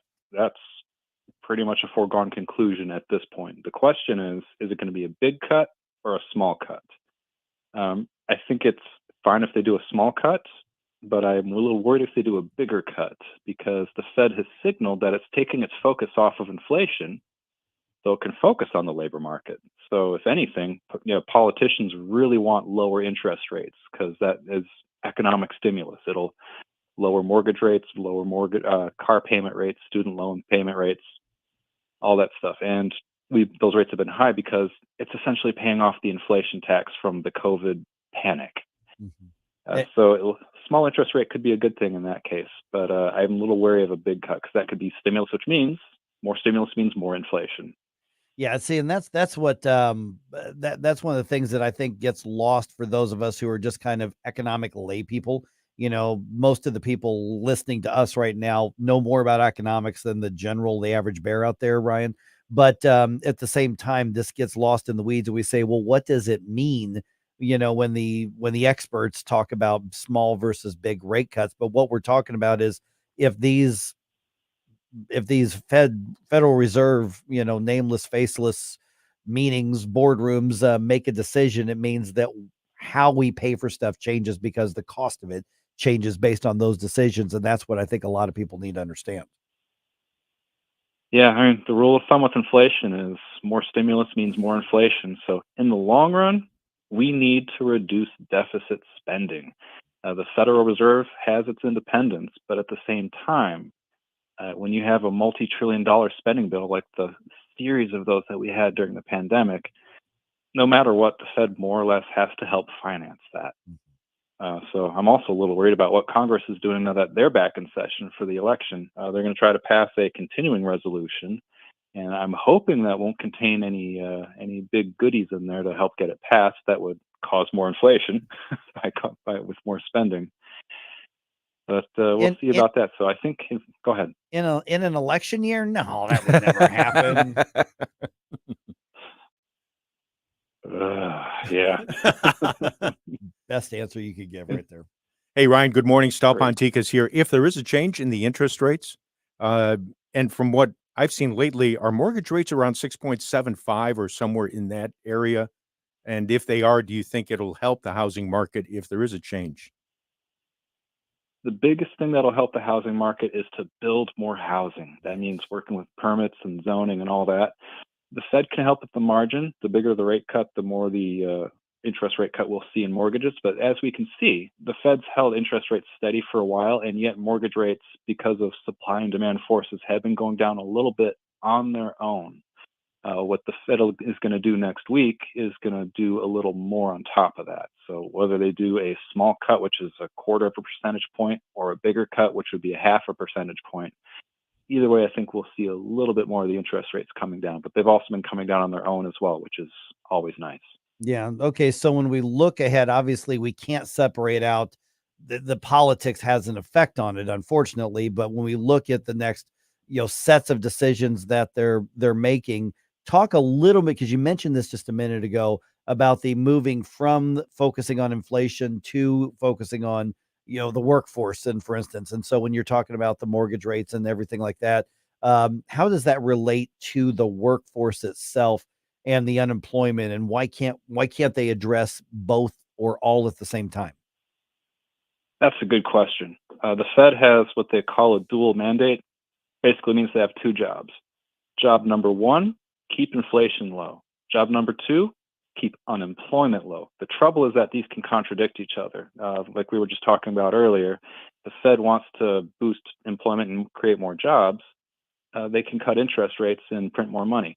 The trouble with that is that causes inflation, and that contradicts their keep inflation low mandate. So they can choose one and they can choose the other, but they can't have both. So since COVID, they've been laser focused on inflation. And as much as I criticize the Fed, they've done a pretty good job getting inflation down from 9% down to now a little less than 3%.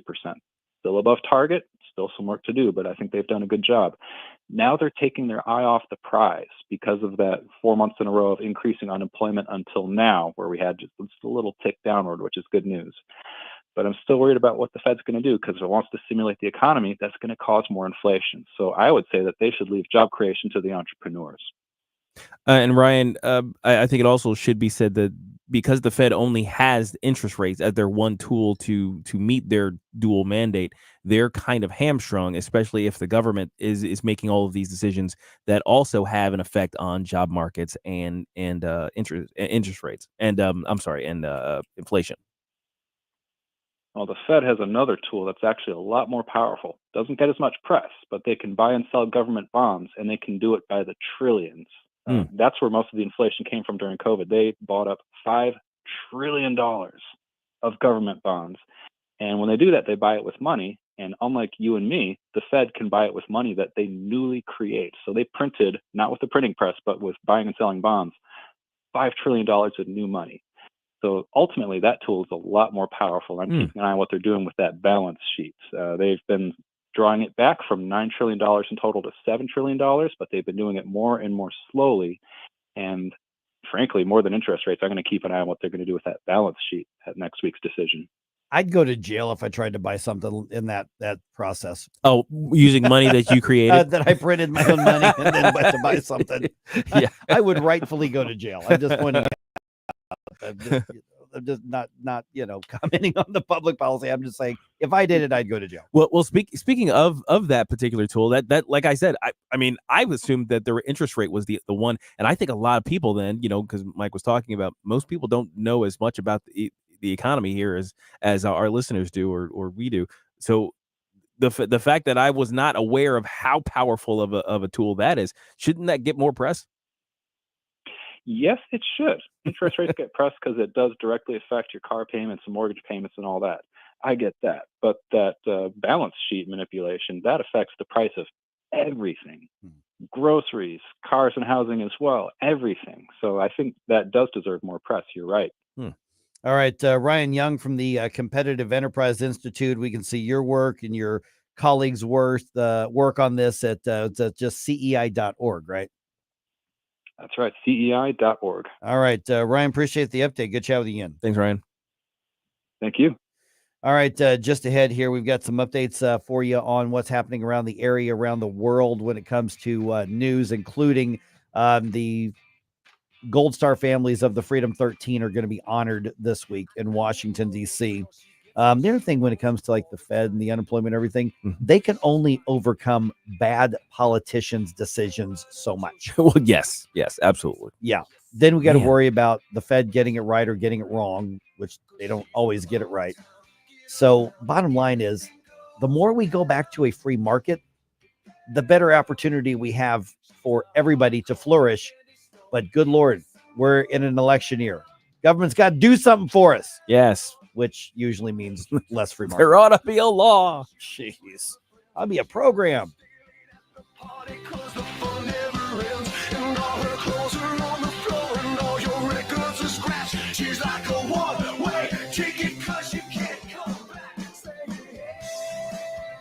Watch us on our live stream using Rumble, Facebook, and Twitter. Why don't you let her go? Get up. It's Mike Ferguson in the morning.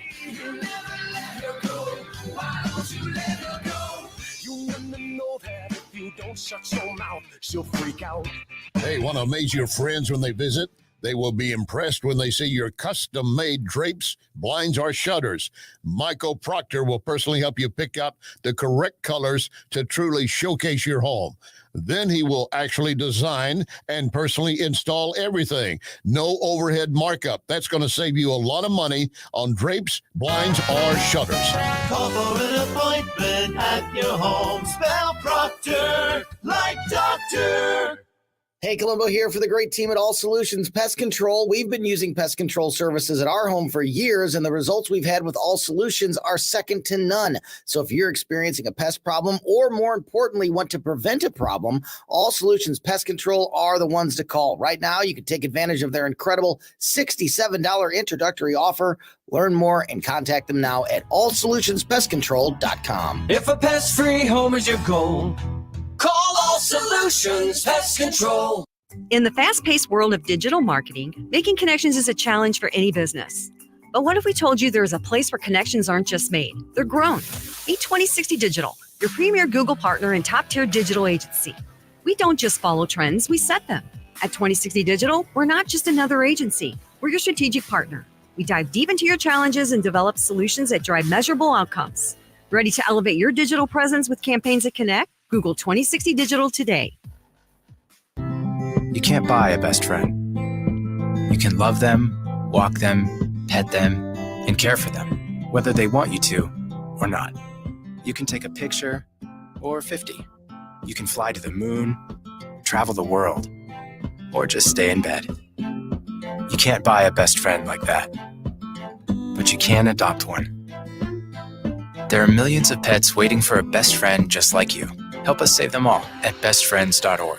This hour of Mike Ferguson in the Morning is brought to you by Stifel. Request a portfolio review from your Stifel financial advisor at stifel.com. That's STIFEL.com. Bill O'Reilly here. Check out the O'Reilly Update this afternoon at 3:45. Right now, it's back to Mike Ferguson in the Morning on News Talk STL. All right, we may or we may not vote on Amendment 3 in Missouri after all. I don't know. We will know tomorrow, but I'll tell you why that's in question here in just a moment. We also, a little bit later on today, we have the other perspective regarding the whole controversy surrounding Thrive. We told you on Friday that we have reached out to Thrive after the St. Louis Post-Dispatch published that article. And we talked to one of the pastors of a church that had stopped supporting Thrive because of the accusations against the leadership there. Well, now we have the other side. That's going to happen at 7:35. Okay, just let you know. All right. And a Missouri Gold Star family is among those who will be honored by Congress this week. It is 6:49. Let's dump some news, guys. Wake up, America. It all worked out. They got all the news. The Morning News Dump. All right, Amendment 3 might not make it onto the ballot in Missouri, although that decision is far from final. But it's going to be final in less than 2 days. It's going to be final sometime tomorrow. On Friday, Judge Christopher Limbaugh ruled that voters were purposely not informed of the current statutes the amendment would overturn. And that is, if that's what happened, that is a violation of state law. Now, the ruling stops short of blocking the measure from the ballot. And that is because Judge Limbaugh gave the pro-abortion supporters time to file an appeal, which they did. There will be a hearing tomorrow morning and a ruling expected sometime tomorrow as well, because tomorrow is the deadline to decide what is actually on the ballot and what is not. Man. Yeah, we're in a really serious time crunch here, and of course, this judge has given us, a ray of hope, and we're just at this point, it's just a matter of praying and hoping that the next judge in the line, I think the circuit. This would be an appeals court. It was a circuit, circuit judge that ruled here, and of course, there was another ruling on it from another judge that rewrote the ballot language last week that greatly favors the pro-abortion side, and of course, they've got millions and millions of dollars already that they're trying to that they are going to be using to push this. And so this might be our best chance to keep Missouri pro-life. Yeah. It appears that, and also he also ruled that the amendment is unconstitutional, proposed amendment, because it has more than one subject matter on there, which is a violation of the state constitution. Yeah. So possibly two violations of law. Right. One of the process law and one of the state constitution. Now, I will tell you that in Missouri, judges are very, very hesitant to take something off the ballot after the signatures have been confirmed for it. So my hope is that they say, well, it violates the statutes, it violates the rules. They haven't done it the right way. You're going to have to try again later. But we'll see what happens. And we're going to know by this time on Wednesday, we're going to know what the ruling is. Okay. Now, in response to the school shooting in Winder, Georgia, 4 people died, 2 students, 2 faculty. Georgia U.S. Senator Raphael Warnock says, you know what? Well, we really need more gun control. This is from NBC's Meet the Press. 14-year-olds don't need AR-15s. And we need to get these military-style weapons off the streets. 87% of Americans, Democrats and Republicans, according to a Fox News report last year, believe that we ought to have universal background checks, and still we can't even get that done in Congress. I will just say if 87% of Republicans say we need more gun control laws, including universal background checks, then we've got a lot of education on what rights are and what the Second Amendment means to do, including with Republicans. Yeah, I think the concept or the word universal background check kind of has a solid ring to it. It's like, oh yeah, of course, we don't want random bad people to get guns, but the devil's in the details there. Call it a universal registration. There you go. And see what happens. Mhm. Yeah. 14-year-old Colt Gray and his father both charged in those murders. All right, Donald Trump and Kamala Harris are doing their last-minute prep for tomorrow's debate. The two candidates are doing their own thing as the first debate draws near. Since Thursday, Vice President Harris has been prepping with advisors at a downtown Pittsburgh hotel. Meanwhile, the Trump campaign says the former president is not engaged in traditional debate prep, focusing instead on campaign events and interviews. ABC will host the 90-minute debate on Tuesday night at the National Constitution Center in Philadelphia. Greg Clugston, Washington. Okay, two things on that. One, we will be carrying the debate right here on News Talk STL. Coverage starts at 8 p.m. And secondly, if they're going to be at the National Constitution Center, I hope both candidates stop and look around a little bit and learn something. Yes. The Constitution is kind of important to that job. Yeah. A little bit. That there, I guess. Yeah, well, there was an interesting story in the New York Times over the weekend about the Constitution, and whoa, is there a problem with the Constitution? Oh yeah, I saw that. It's like, it's like the sacred law of the land and everything, but is it dangerous? That's right. It's like, are you serious? Are you serious right now? They aren't serious, but in their minds, they're serious. Yeah. I saw. And it was funny how there were like those headlines are starting to pop up. There's like a trend. It's almost like there's some kind of coordinated messaging about it. No way. No, I'm gosh, that would never happen. No, that wouldn't happen at Latest NPC download. Yeah. All right. The families of the Freedom 13 are being honored this week. On Tuesday, each family, and that of course includes the family of Lance Corporal Jared Schmitz, will be given the Congressional Gold Medal at a ceremony in Washington. Along with the Congressional Medal of Freedom, the Congressional Gold Medal is the oldest and highest civilian award given by Congress. And Speaker Mike Johnson actually was kind of the impetus of getting that done. They aren't the only honorees, but they will be the biggest headlining honorees for that. Good on them. All right, House Republicans expanding the investigation into the Biden administration's withdrawal from Afghanistan that led to the lives of those 13 U.S. service members ending. They recently released a report on their findings. Congressman Michael Waltz, a Republican out of Florida, was on Fox News Live saying this withdrawal was more than just about what happened in that moment. Afghanistan was the spark that lit the fuse on the chaos that we're seeing around the world, because it sent a message that America was in retreat. America would abandon its allies. The State Department says they put out a statement that Republicans produced a narrative, and I'm quoting here, meant only to harm the administration instead of seeking to actually inform Americans on how our longest war came to an end. Oh yeah, so it's our narrative. We're the one who created the pictures of a C-17 trying to get off the tarmac while a whole bunch of guys are grabbing onto it, hoping to escape the hellhole we were going to leave behind. Oh yeah, we created the narrative that there were hundreds of Americans left behind with no hope of leaving, trapped by a Taliban that has a list that we gave them. We gave them. Precisely. Oh yeah, we made all that up. We literally handed the Taliban, in addition to all the weapons and vehicles, we literally handed them a list of the Americans who were still in Afghanistan. Just unreal. A public memorial service is set for Ted Drewes Jr. this coming weekend. Okay. Drewes died at the age of 96 last week. Of course, you've heard that. The service happens this coming Saturday, which is the 14th. That starts at 11 a.m. at the Chapel of St. Timothy and St. Titus in St. Louis. All right, no games for the Cardinals. No game for the Cardinals today. They lost to the Mariners at Busch Stadium on Sunday. They ended up losing the series to them as well, and I think that was 2-1 that they lost that series. Final score yesterday was 10-4, so the Cardinals have a day off today. I believe it's the Reds coming into town. They have another homestand starting tomorrow at Busch Stadium. It is the Reds, yes.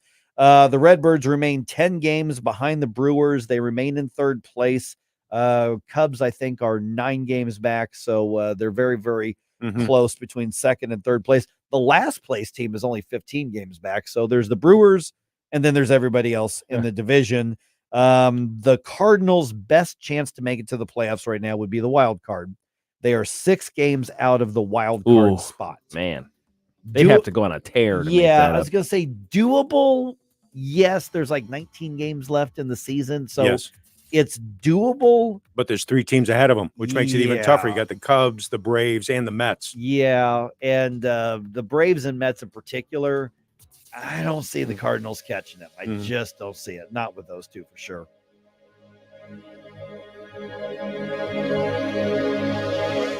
News, analysis, opinion. Day one, it's going to be about implementing my plan for what I call an opportunity economy. Where has she been for 3.5 years? We can increase a thriving clean energy economy without banning fracking. Kamala's website is all vibes, no policy. I'm not going to vote for a wall under any circumstances. Campaign aides say Kamala now wants to build the wall. 101.9 and 94.1. My values have not changed. News Talk STL. St. Louis is number 1 for conservative talk.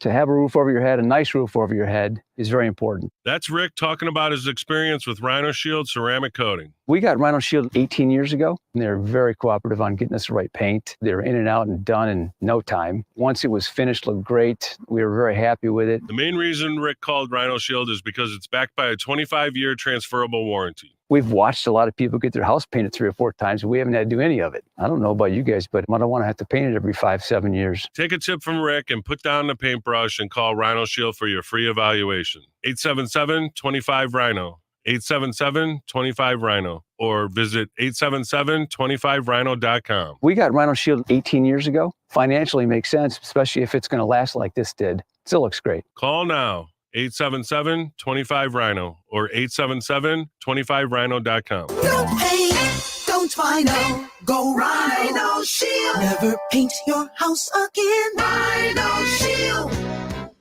Attention St. Louis. The Republican Central Committee invites you to the annual Lincoln Reagan Days dinner. Join us Saturday, October 5th at the River City Casino for an evening of inspiration and insight with this year's special keynote speaker, J.J. Carell, retired U.S. Border Patrol, who served under Clinton, Bush, Obama, Trump, and Biden. Don't miss this opportunity to hear from a true expert in border security. For details and tickets, visit newstalkstl.com. KLDY HD3 Clayton, K270BW Belfast, KNBS Bowling Green. This is News Talk STL at 101.9, 94.1, and always streaming at newstalkstl.com.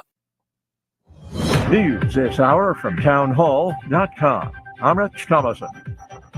It is a showdown, could have a big impact on the presidential race. Tomorrow night's the night, Philadelphia the place, as Donald Trump and Kamala Harris debate. Our White House correspondent Greg Clutson says that candidates are employing markedly different strategies as they prepare. The two candidates are doing their own thing as the first debate draws near. Since Thursday, Vice President Harris has been prepping with advisors at a downtown Pittsburgh hotel. Meanwhile, the Trump campaign says the former president is not engaged in traditional debate prep, focusing instead on campaign events and interviews. ABC will host the 90-minute debate on Tuesday night at the National Constitution Center in Philadelphia. Greg Clugston, Washington. Accusing the Biden administration of disinformation of lying to the American people, House Republicans have now issued a report on their investigation of the chaotic withdrawal from Afghanistan. On it goes, a manhunt for a suspect in a series of shootings along I-75, a stretch of the high Kentucky. 12 vehicles hit by gunfire, 5 people hurt. London, Kentucky's Mayor Randall Weddle says that searchers have their work cut out for them. That is some rugged terrain and a lot of tree lines. If you guys know the northern part of our county, it just is what it is. But I'm confident they will apprehend them. We are asking everybody in the city of Lemons to be vigilant and know what your surroundings. If you're home, Keep your doors locked. They're hunting for a suspect identified as Joseph Crouch, in connection with the shootings. Some roads have been closed and there have been evacuations. Firefighters battle a fierce wildfire. It's burning in the foothills of a national forest east of Los Angeles. On Wall Street this morning, stock futures are higher. Dow futures up 265. More on these stories at townhall.com.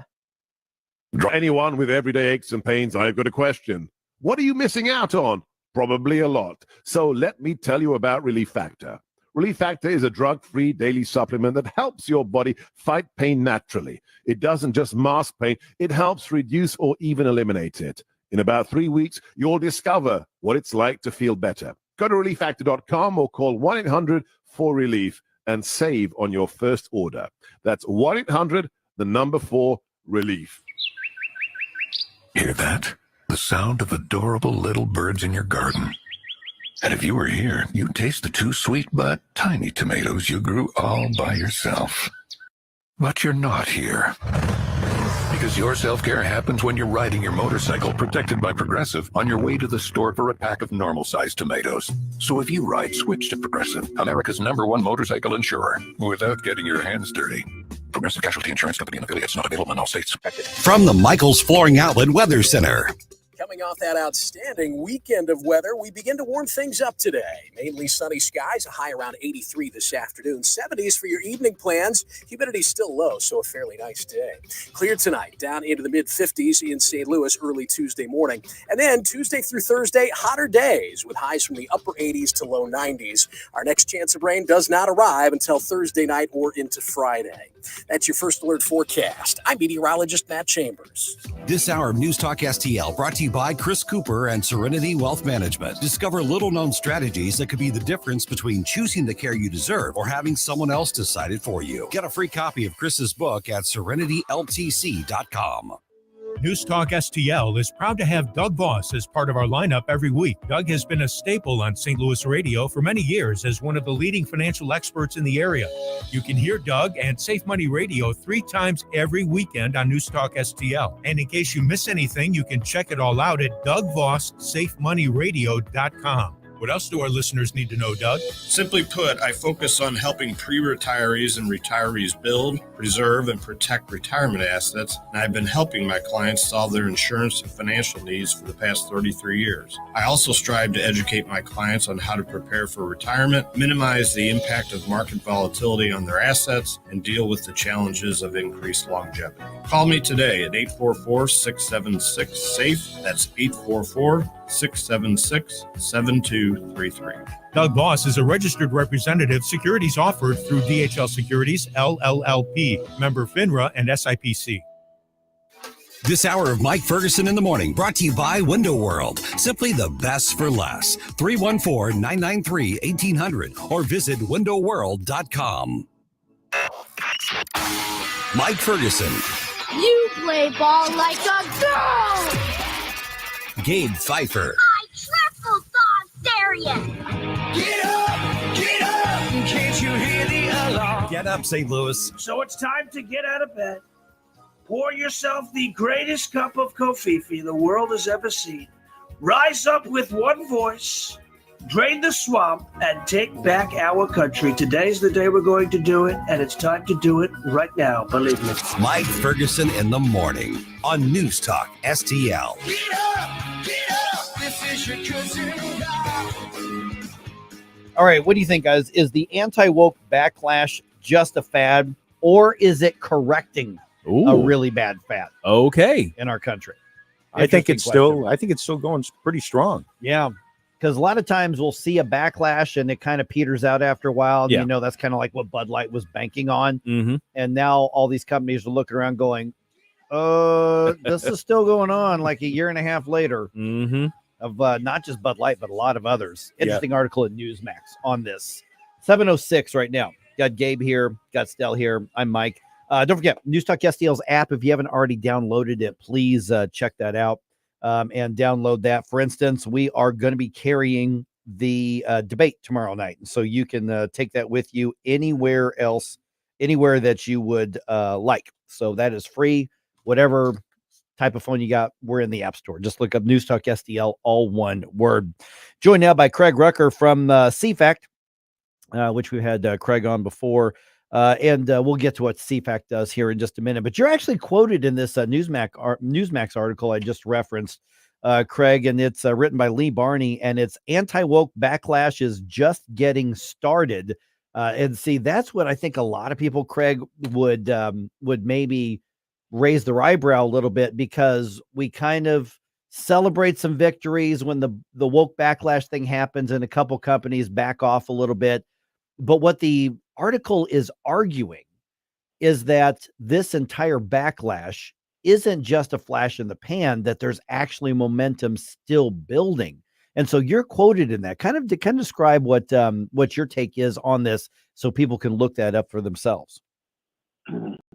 Well, good morning, and thanks for having me on your program again. I represent a group called CFACT, and we've been working principally on issues trying to push back against a lot of the green environmental woke stuff on climate change and other, some of the stuff Greta Thunberg and them have done to push climate alarmism. But we ally with others that take on some of the social issues, groups like the National Legal Policy Center and the National Center for Public Policy Research. And I would say much of what's been done by the consumers against, let's say, Target, which cost them $10 billion when they started getting into things like gay pride and transgender and all that sort of thing. And then you had, of course, the Bud Light backlash that cost them like $30 billion. These were done spur of the moment, kind of by regular folks, just turning their backs on some of the companies and costing them dearly. But it hasn't been organized on those who are from the liberty movement, kind of the free market, conservative, libertarian type perspective. But we've been getting together since that and have bought shares, for example, in some of these major companies, and have been going to these meetings and confronting some of the big boys who are running these companies, people like the Jamie Dimons, and Larry Finks from BlackRock and others, and actually making an impact. And I would say that most of these initiatives that have come up in the last couple years at their shareholder meetings, where those on the far left, the green left in particular, have put in resolutions to try to push the company leftward, have all failed. And they continue to fail. So I think that much of their early success was a result of our side just not playing ball. Good morning, Craig. Gabe Pfeiffer here. So how much of this backlash do you think, or the success of the backlash, is being driven by individuals or maybe, the people who are kind of exposing what's going on here? I'm reminded of Robbie Starbuck. I don't know if you've seen him and what he's been doing. Chris Rufo was another. Yeah. Chris Rufo is another. And what they do is they kind of lift the veil on what the training is like underneath. And then that kind of scares a lot of these boards into compliance. And I think that's exactly what happened. I'm not entirely sure that a lot of the companies necessarily want to go this way, but there's pressures being put on them through things called, for example, one of them's ESG, Environmental Social Governance Criteria, something the Biden administration embraced, but many in Europe have as well. And for companies to get good credit scores to help their ratings in the stock market and that, they have to showcase that they're doing things along these criteria. And these criteria would be things like, they're doing with the, transgender community. Are they using unions? Are they taking into account the emissions of the products that are coming up that are climate friendly? And if they get a good ESG score, that helps them financially. So, putting on the right commercials and doing things of that is kind of what they've been doing. But I'm not sure that it's more a response to external pressure. And when people show up at their board meetings or they hear from the public going the other way, I think a good many of them, not all of them, but a good many of them would just as soon drop this whole thing and get back to the business of just earning their shareholders a good profit and making good products. Now, one of the things that I think might be driving this as well, and I want to get your opinion on it, is that there are a lot of also these young college graduates who end up in these marketing departments and HR departments, and they are fully indoctrinated into leftist dogma, and they think that their position is a platform for them to affect leftist protests, essentially, or leftist corrective actions on the society. What do you think of that idea? There's no question that's the case. A lot of them do get that, and the companies have made positions to hire people like that. However, if the priorities change, and you do see this from time to time, take, for example, BlackRock, which a few years ago was touting all about ESG. Now you have Larry Fink publicly coming out against it.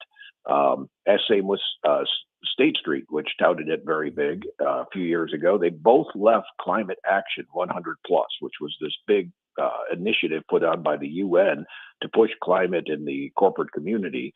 And them, as well as a number of others, have all bailed on it. Hence, all the jobs that these young people came in that they took up in order to try to push this stuff, they lost their jobs, a good many of them.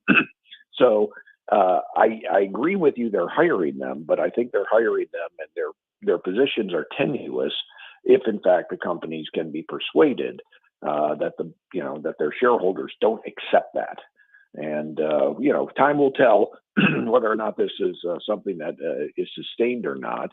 I think also complementing this, by the way, is that the conservative side has actually been able to work in the red states. And give an example of that was 20-some state treasurers banded together and divested themselves of their pension funds having anything to do with BlackRock.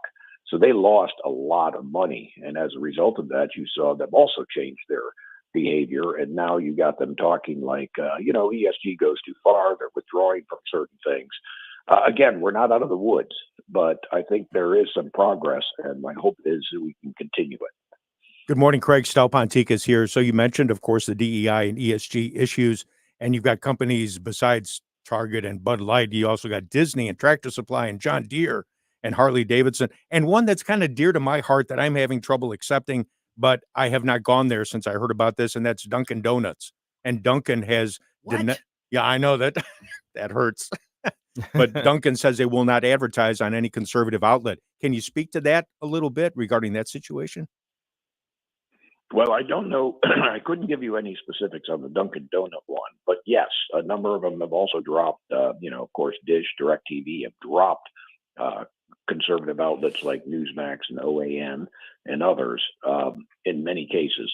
So I do see that continuing for a while. Again, we've only begun. So they've had a big start. The whole ESG initiative and the DEI initiative, I think, started back in the early 2000s under Kofi Annan's administration at the UN, when they internationally they were pushing this stuff. And as bad as we have it in the US, it's even worse in Europe and Australia and other places. We were slow to coming to the table. And of course, this is where I think the resistance is the strongest, is in the United States. But we're starting, and I think with due diligence and work on our part, and hopefully with a good election result coming up, we can maybe change some of the people in the FTC and in other places to actually impact the direction of corporate America, which has obviously been targeted by the left. Okay, so I want to follow up on that real quick, and I know we just have a couple minutes left here. We're visiting with Craig Rucker from CFACT. You just mentioned Europe's been on this before we have. They are out there. So logically, you look at Europe and say, well, what could be coming to the United States if we go down this path? In Europe, you can literally be arrested for posting something on social media that isn't affirming to a gender confused person. There are people who have been charged and arrested and have gone to jail for quote unquote misgendering a man who thinks he's a woman when you actually got it right and the man gets it wrong. So if people say, well, are we just fighting over what private companies do? Because, you talked about the freedom movement, conservative libertarian. That's me. I mean, that's what you described, Craig. But when we look at what's down the road, if we keep in this path, that's where a culture ends up, or at least that's one of the next steps, isn't it? It is. I do think that they're getting sick and tired of it, even in Europe. We do a lot of international work. We held a climate realism conference in Austria earlier this year. I'm going to be going to Azerbaijan and Baku for the next climate change. We've been starting to monitor these things more and more. and making ties with some international organizations. The election results for the EU Parliament elections just a few months ago saw a big boost to the UK Independence Party, to the more conservative parties in France and in Germany. So we're making some inroads there. And I think with all the farmer protests that went on earlier this year, starting some of this woke stuff, some of this climate crazy stuff, and people are responding. But yes, they were unopposed for a long time. It's tougher to get the message out there. And they have a lot more obstacles than we do in the United States, that we still remain the best beacon of freedom in the world. All right. And Craig, people want to learn more about CFACT. They do it where? They can read about all these and many more issues at cfact.org. That's cfact.org. All right. We'll talk to you again soon, Craig. Thanks so much. Thank you. All right. By the way, these woke companies, they're back in the news after a Kamala Harris campaign visit. Oh, yeah. That's right. Can I tell you that to some degree, when you look at like the Bud Lights and the Target, we need to step up and push back because there's more at stake than just what they have in their businesses. I mean, we're talking about cultures and norms and the next generation, and we need to fight that out in the free market. Yes. But I'm really tired of everything being political. Oh, you're going to spice things up here, aren't you? I totally am. Boom. Hey, there it is. He'll be here all week. You're here all week, right? Well, for now. He'll be here all week. Right here on 101.9 and 91 News Talk STL.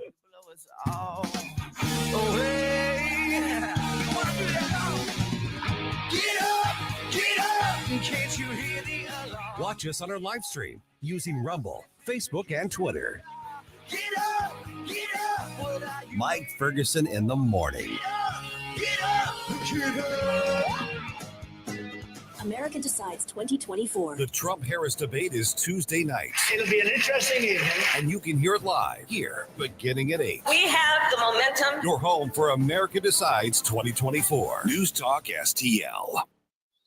What's the key to maximizing the value of your outdoor space? Satisfaction. And getting a fence or deck that exceeds expectations with the highest quality, American-made material. And working with a team that cares about your project as much as you do. And adding safety and security for your family and pets to play, relax, and entertain. At STL Fenceworks, satisfaction is our core value. Doing it right the first time, standing above the competition. At STLFenceworks.com, your satisfaction is our passion. Hey, Tony Colombo here with Tim Jones for our friends Rodney and Jen Wallner, the Wallner home selling team at Berkshire Hathaway, the #1 home selling team in the St. Louis area. And I can say that from firsthand experience. My wife and I were blown away from the results that we saw from working with Rodney and Jen, from selling our old home faster and for more money than we thought possible to finding our family's perfect new home. They over-delivered every step of the way. And right now, it's still very much a seller's market. So, Tim, for folks that have been thinking about selling their home, it's a perfect time to call the Wallners. That's right, Tony. And don't forget, they're licensed in both Missouri and Illinois. So no matter where you are in the metro area, you can put St. Louis's #1 home selling team to work for you. The Wallners' experience and work ethic, second to none. And of course, the numbers speak for themselves. The Wallners sell 15 times more homes per year than the typical realtor. Right now, they're working with so many qualified buyers, they'll guarantee to obtain you an offer. If you've been thinking about selling your home, don't wait. Call the Wallners now at 314-810-SOLD. That's 314-810-SOLD for the Wallner home selling team. News, analysis, opinion. It almost seems common sense, but, alas, common sense isn't so common these days. News Talk STL. Love the music you hear on the morning show? Check out Mike's morning music playlist at newstalkstl.com. Somebody once told me the world is gonna roll me. I ain't the sharpest tool in the shed.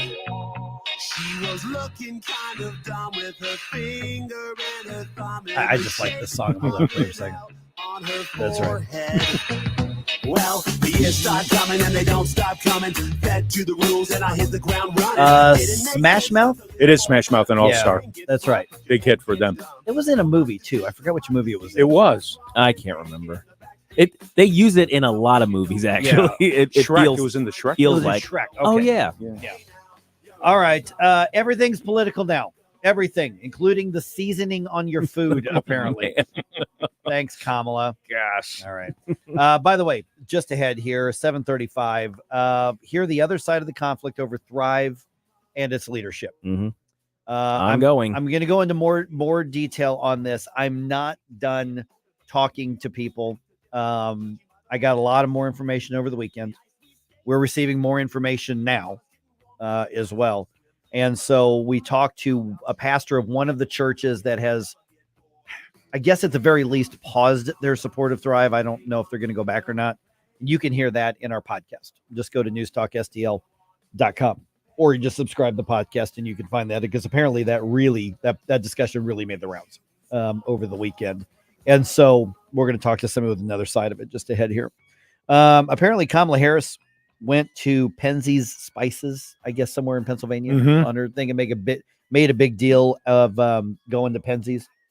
Now, first of all, if you're not familiar with Penzeys Spices, there's a Penzeys in Maplewood. I don't know if there's any others around here, because there's one near my house. I walked right by it the other day getting lunch on Friday. Treated myself to lunch after the show. Penzeys hates Republicans. Yes, openly so. Oh, they literally have a page on their business website that's called About Republicans.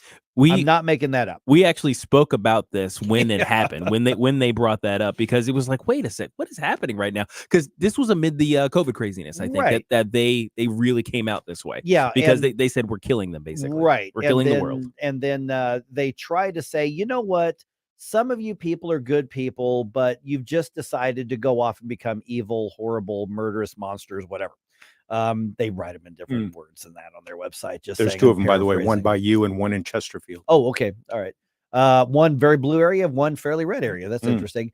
So Penzeys made it very clear, and they have no problem. They even said, when somebody questioned them about that, they said, well, if you're a Republican, maybe you'd be more comfortable buying from somewhere else. So they actually literally do not want your business. I don't know how you survive by telling 40 some odd % of the country, F you, which is essentially what they do. What they did. But on a bigger picture than that, there are some companies that have just gone so far that I will not reward them with my money. There are some things like businesses that I get emailed that do public relations and they're pitching guests. And for instance, if you email me and I see you have pronouns in your signature, oh yeah, you're not getting a return email or phone call. I don't care what it is that you're pitching to me. Yeah, you've automatically lost a lot of respect from me if you buy into that. But you won't even find out why. You will not. I just delete. You're not worth it. But here's the thing: is I can't keep a spreadsheet of all of the offending businesses out there. Otherwise, I would never be able to buy anything. But some just go too far. I'm like, all right, that's enough. Right. Starbucks sets up a fund to fund abortions and gender mutilation surgeries for their employees. They're a private business. This is all for adults. They're free to do that, but I'm free to not give them my money too.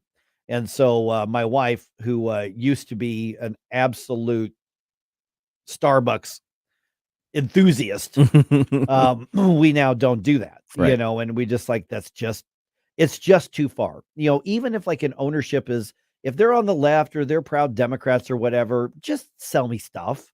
I need stuff. You need my money. We'll make a transaction. That's what it's all about. But when you go out of your way to tell me that you hate me or to stand for things that are evil, then I am going to reevaluate what I'm contributing to and what I'm not. Somewhere's a gray area in there, Gabe, between that and like becoming the political Karen that wants to tell everybody what to do. Listen, if I don't know how you vote and you vote differently than me, I'm still going to probably buy something from your store. I have to wonder if there's an equivalent on the right. Are there like right-leaning stores who are openly saying, you know what, if you vote Democrat or if you are a liberal, if you believe in the rainbow craziness or if you believe in blah, blah, blah, don't come to our store, don't buy our stuff. I don't see that on a wide range and a wide way, the way we see it from the left.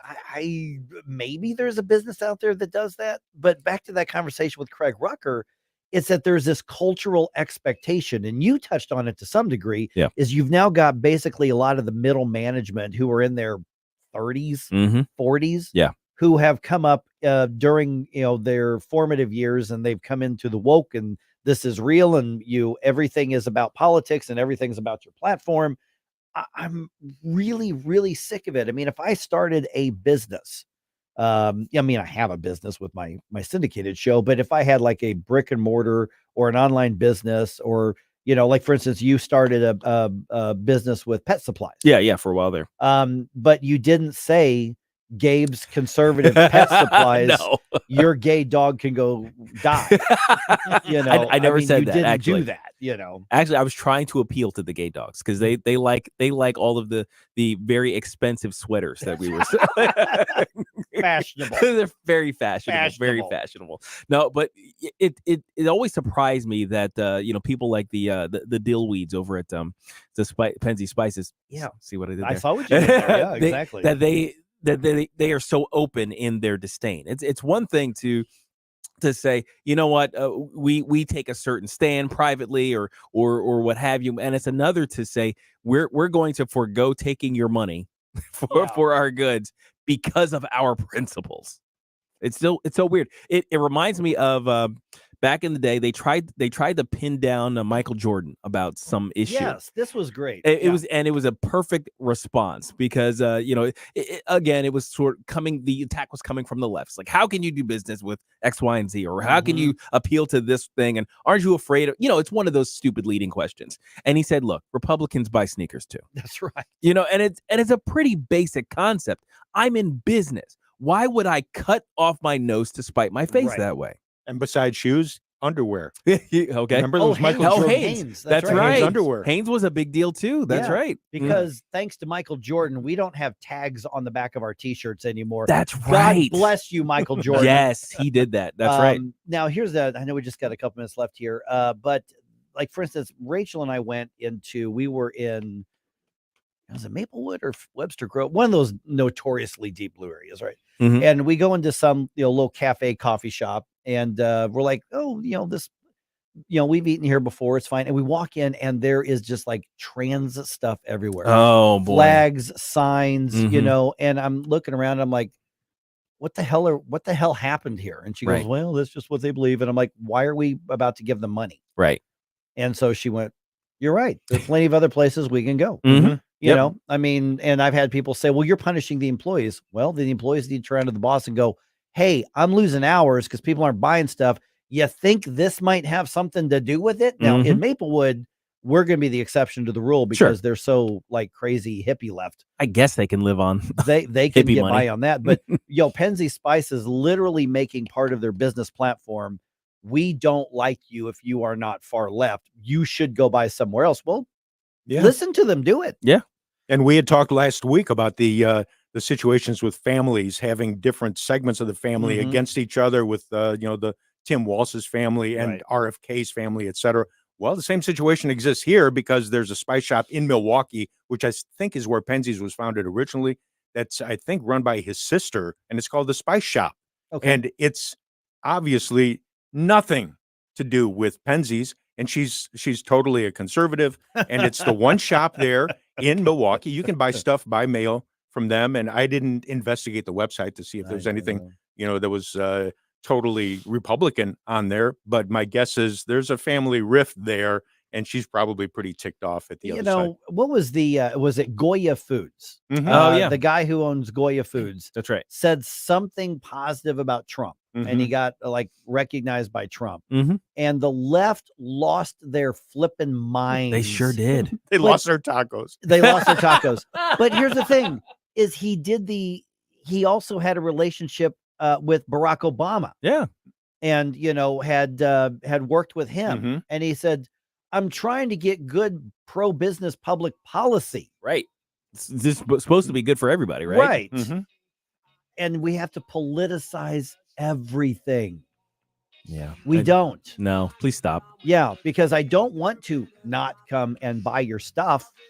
But you got to go pretty far for me to go, you can keep your crazy to yourself. Or just your hatred for yourself. I don't think people at Penzi's are crazy. I just think they're full of hate. Yeah. All right. Just ahead here, another tough conversation. All right. This whole thing with Thrive is dividing a lot of people. And it's ongoing. It's ongoing. And so we're going to get another perspective from what we had on Friday. We're already getting some questions like coming in on Rumble chat box and some others as well on this. A lot of people are taking this very, very personally because a lot of people have been hurt in a very deep level. So here's my promise to you. The conversation that we're about to have is not going to be a surface level one where we're just trying to pat everybody on the head and get everybody to sing Kumbaya. We need to resolve what's happening so that we can get back to the focusing on the life-saving work that needs to happen. We're going to do that around 7:34.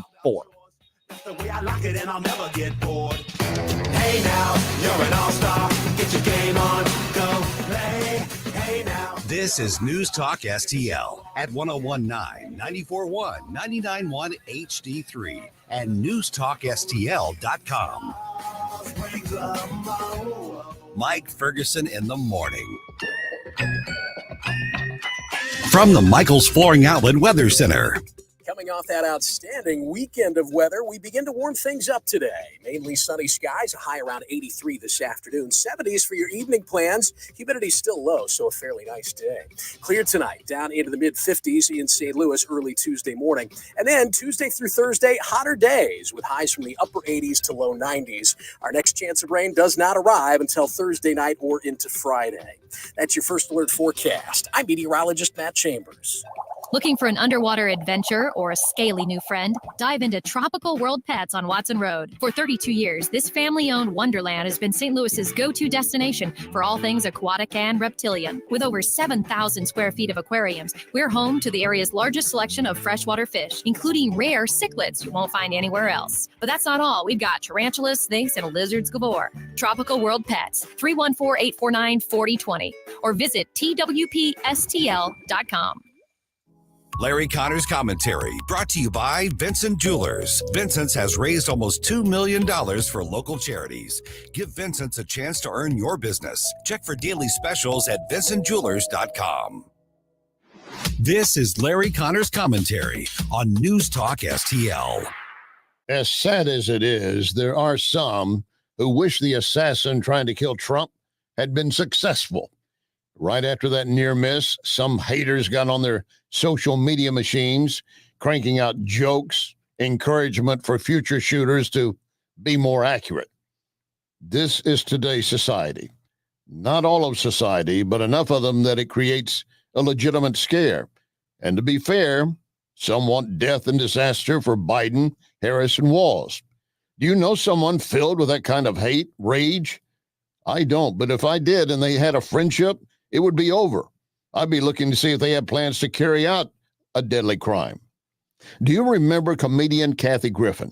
Funny, appeared on Seinfeld a few times, but her hate for Trump was so powerful, she thought it'd be funny to have a picture of her holding Trump's head as if it were decapitated. Recently, she tweeted, someone should stab Trump with a needle full of air. Air pumped into the bloodstream can be fatal. Just the threat against Trump is a federal crime, much less violating social policies. But so far, nothing has been done. So far.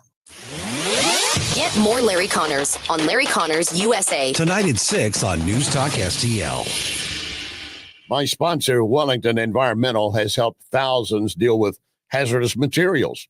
Hospitals, offices, schools, even homes. Here's something new. Wellington now offers dustless blasting. This is just like sandblasting, but without all the dust and emissions.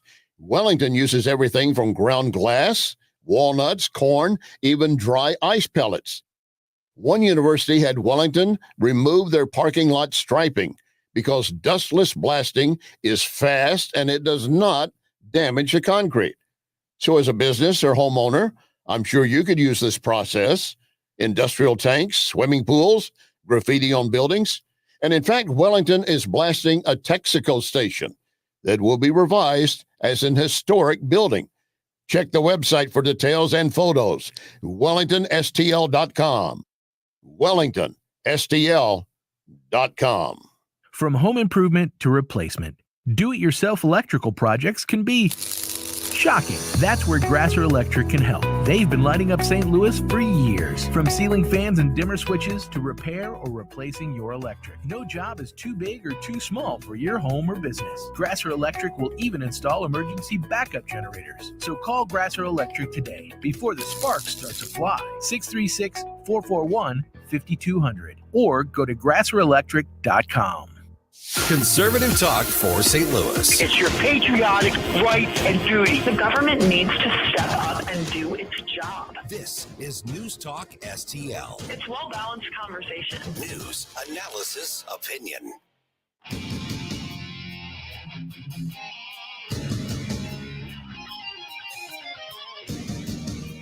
Hey there, Tim Jones here. Make sure you join me and my buddy Chris Arps this afternoon from 4 until 6 p.m. right here on 101.9, 94.1 News Talk STL. Right now, let's get back to more of Mike Ferguson in the morning. Little Striper coming to town November 4th. Nice. At the Hawthorne, which is in the city. I think it's I'm not familiar with the venue. I think it's on Grand. I was going to say Washington, Maybe but you might be right. In that area. Yeah. In that area. All right. So apparently our discussion on Friday regarding the news about Thrive. When I say the news about Thrive, there was that big article that the St. Louis Post-Dispatch posted on Thursday. My understanding is that it was supposed to be in the print edition yesterday, but I haven't seen the print edition yet. Okay. I don't know. So if you're at Breadco, probably saw it. If there's a Sunday edition left somewhere, because they usually pick them up pretty quick in the morning when they bring in the new ones. My understanding is that was the plan, but it was published on Thursday, and that created a lot of discussion. And of course, on Friday, we had Pastor Bond from Liberty Church, which is one of the churches that has stepped back and withheld their support from Thrive over accusations against Thrive's leadership, specifically against Bridget Van Means, basically arguing that there's a toxic workplace. I mean, they're accusing her of being a mean boss. I mean, I don't want to simplify it too much, but that's where we're at. By the way, real quick here, don't forget News Talk STL. We are going to be airing the debate tomorrow. We are going to have the coverage of that debate between Donald Trump and Kamala Harris starting at 8 p.m. right here, 101.9 and 94.1 News Talk STL. All right, I'm joined right now by Pastor Duane Manuel from Radiant Church, and I appreciate you being on. But let me just kind of set this discussion up the exact same way that I set it up on Friday with Pastor Bond.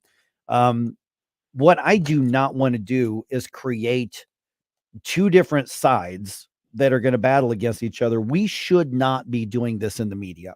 We just should not. But the Post-Dispatch has the article. So if it's going to happen in public, then at least let's have it in a venue where, conservatives and pro-life and we can hash this out amongst, the greater, life-saving family that's out there.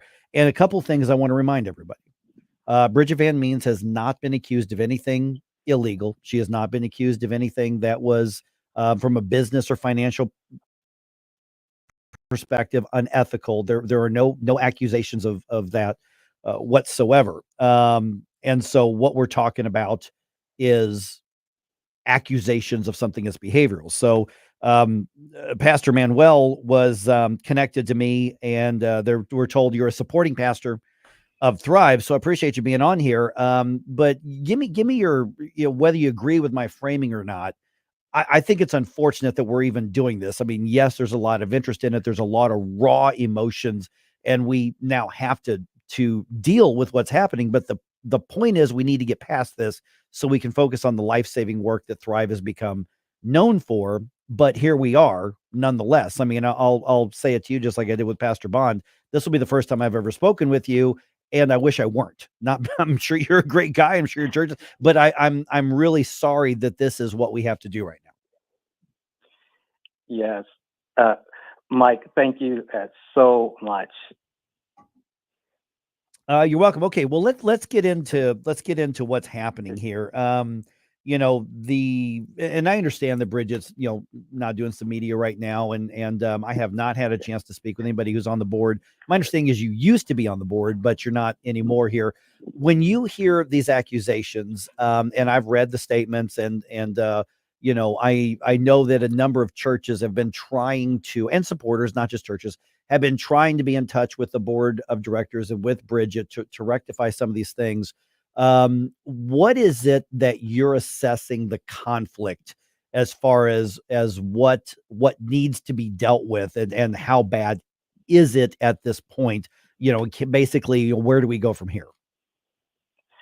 Well, I think it's really important, Mike, is to get this from the perspective of an insider such as myself, someone who has been on the board. I've been a donor since 2011, and I have firsthand experience really just watching up close. And when I see the staff, President Van Means, I've never seen a more unbelievable group of people in business or church working effectively. And I really just truly have to say, I mean, just off the bat, that these claims are categorically false. I have been there.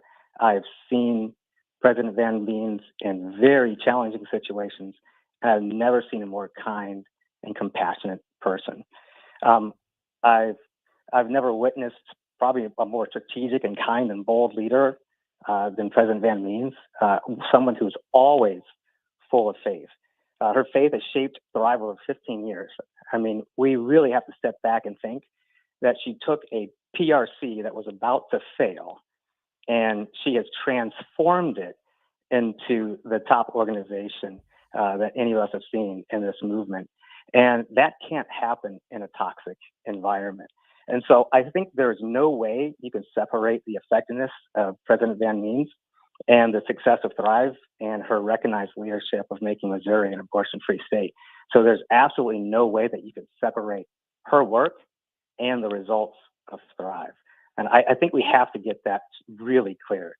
And I think one thing that's very important, the St. Louis Post-Dispatch, Pastor Vaughn, no one at all questioned the effectiveness of Thrive. So I think that we have to realize that Thrive is an effective ministry, an effective organization. The reality is that Bridget is extremely dynamic and powerful. She's a vital voice in the pro-life movement. And when we see her moving and being launched into the national scene, we have to realize that she was going to get attacked. And I think that's one thing that we have to really step back and realize, is that these attacks should not surprise us. With the success of Thrive, everyone knew that a large-scale attack was inevitable, and now it's here. I actually remember sitting in a board meeting, and they were going to say that there was going to be an attack, and what would we do? And how should we make sure that we have all of the safeguards in place to make sure that we are an upstanding organization? And I think it's really important. 2024, I mean, this is a really critical year for Missouri. The purpose of Amendment 3 is to undo all the work that we've done as Missourians, and that's to undo the Missouri miracle, where we are the first abortion-free state. And so this group, we have to step back and really think about it. They approached a pro-abortion newspaper. They sought the pro-abortion health writer to make a hit piece, not only on Thrive, but every PRC and the whole life-affirming movement. So they've not only attempted to hurt President Van Means, they've harmed every life-affirming listener in Missouri. So all of us have to ask, why should supposed pro-lifers turn to Planned Parenthood allies for help to produce an article that threatens all the pro-life work? And that's the question that we struggle with. Good morning, Duane. Gabe Pfeiffer here. Just wanted to get an idea of how deep in the situation you are in. So it sounds right now like you haven't had a chance to talk to anybody who says that they were affected or says that they have some sort of beef with Bridget, or it doesn't sound as though you've read any of the accounts or believe any of the accounts at this point. Yeah, I mean, have you spoken with the people who were saying, hey, this was a toxic workplace? This was, I mean, the accusations against her. Have you spoken with those people? Yes, I actually have spoken with some of them, even in times when things were going extremely well. And I have read every single one of the accounts, and I've had the ability to look through all of the very emotionalized and triggering language and really see that something isn't adding up here. So, I've actually been involved, and I have actually wanted to participate in mediation, but those have been declined by the other side. Oh, okay. So, because that doesn't line up with what a lot of the accusations are, and then let me just put it out there because listen, these are we've said on the show a number of times. I don't know if you listen or not, but we have the tough conversations here. The argument that we're being told by some of the churches in particular is that instead of accepting mediation, they sent cease and desist letters, which is what Pastor Bond told us on Friday. And I would say our email and messages and my text, my phone is blowing up over the past few days over this. People take this very, very personally, and I'm glad people are so passionate about getting the work of Thrive back done, because nobody is arguing at how many lives are saved. That's why we've been such big supporters at this radio station, which is why I think there's probably a lot of people really angry right now when they heard you say that this was an attack by people who are supposedly pro-life. Well, these people are pro-life. They're part of it. We've got a conflict to deal with. I mean, we're not cheapening what the accusations are we? No, I think it is important to step back and really think about if there's someone who says that they want to help us, and that's how they first approached this. They said they wanted to help Thrive and make sure that we were a healthy organization. And they said that they were doing this because they loved us. But I think it's very, very difficult when we get to this endpoint and they go to really the ultimate enemy of the whole pro-life movement in order to destroy us. So I struggle that when someone says that they love us and they want to help us, but when we don't do exactly what they want in the terms that they want, that they're willing to harm us. And that's a very, very scary place. And we've seen that pattern from the beginning. And so they've never asked for any form of mediation. I think that's what's really important. They've never asked for any form of biblical mediation. Let me jump in. You're talking about the employees, or you're talking about the different churches? Because the different churches are saying just flat out the opposite. They're saying we've asked for an independent investigation. We've asked for mediation. Well, I think that's really important to ask the question, what is an independent investigation? And I think we have to really step back and from the beginning, we do have to realize that they had threatened harm to the organization, and a third-party investigation, there was no real clarity on what that would look like. Numerous times, we reached out to ask to do a Matthew 18 process. And even Bridget asked that, and she's still open to reconciliation. That is her heart, is reconciliation. So I think if people saw the actual letters that were written to us and really dissected them, they might be able to see the undercurrent. And for me, it almost doesn't surprise me. I wonder if we would have done exactly what they wanted if there still would have been a St. Louis Post-Dispatch article. Okay, so and now we're a little bit over time here, but then you mentioned reconciliation.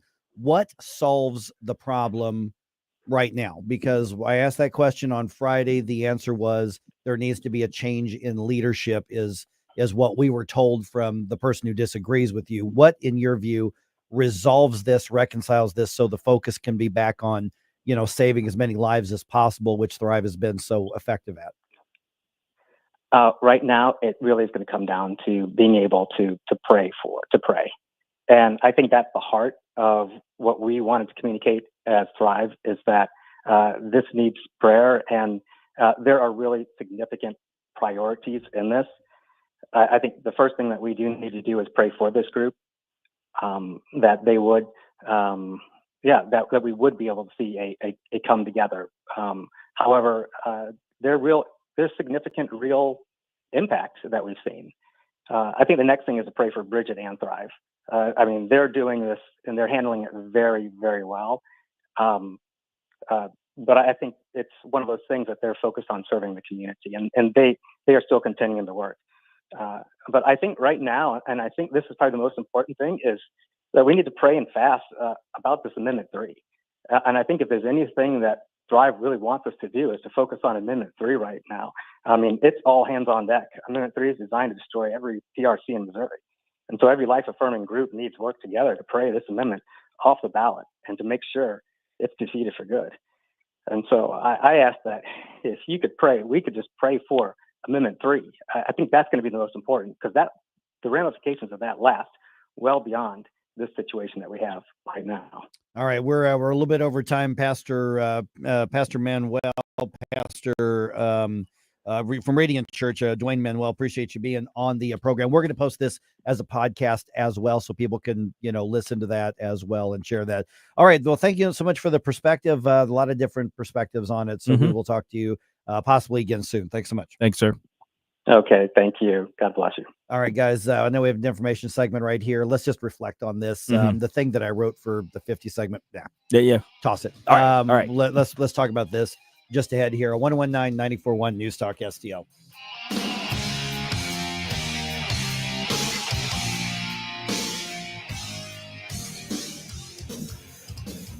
We give you news, analysis, opinion, and more. Only on News Talk STL.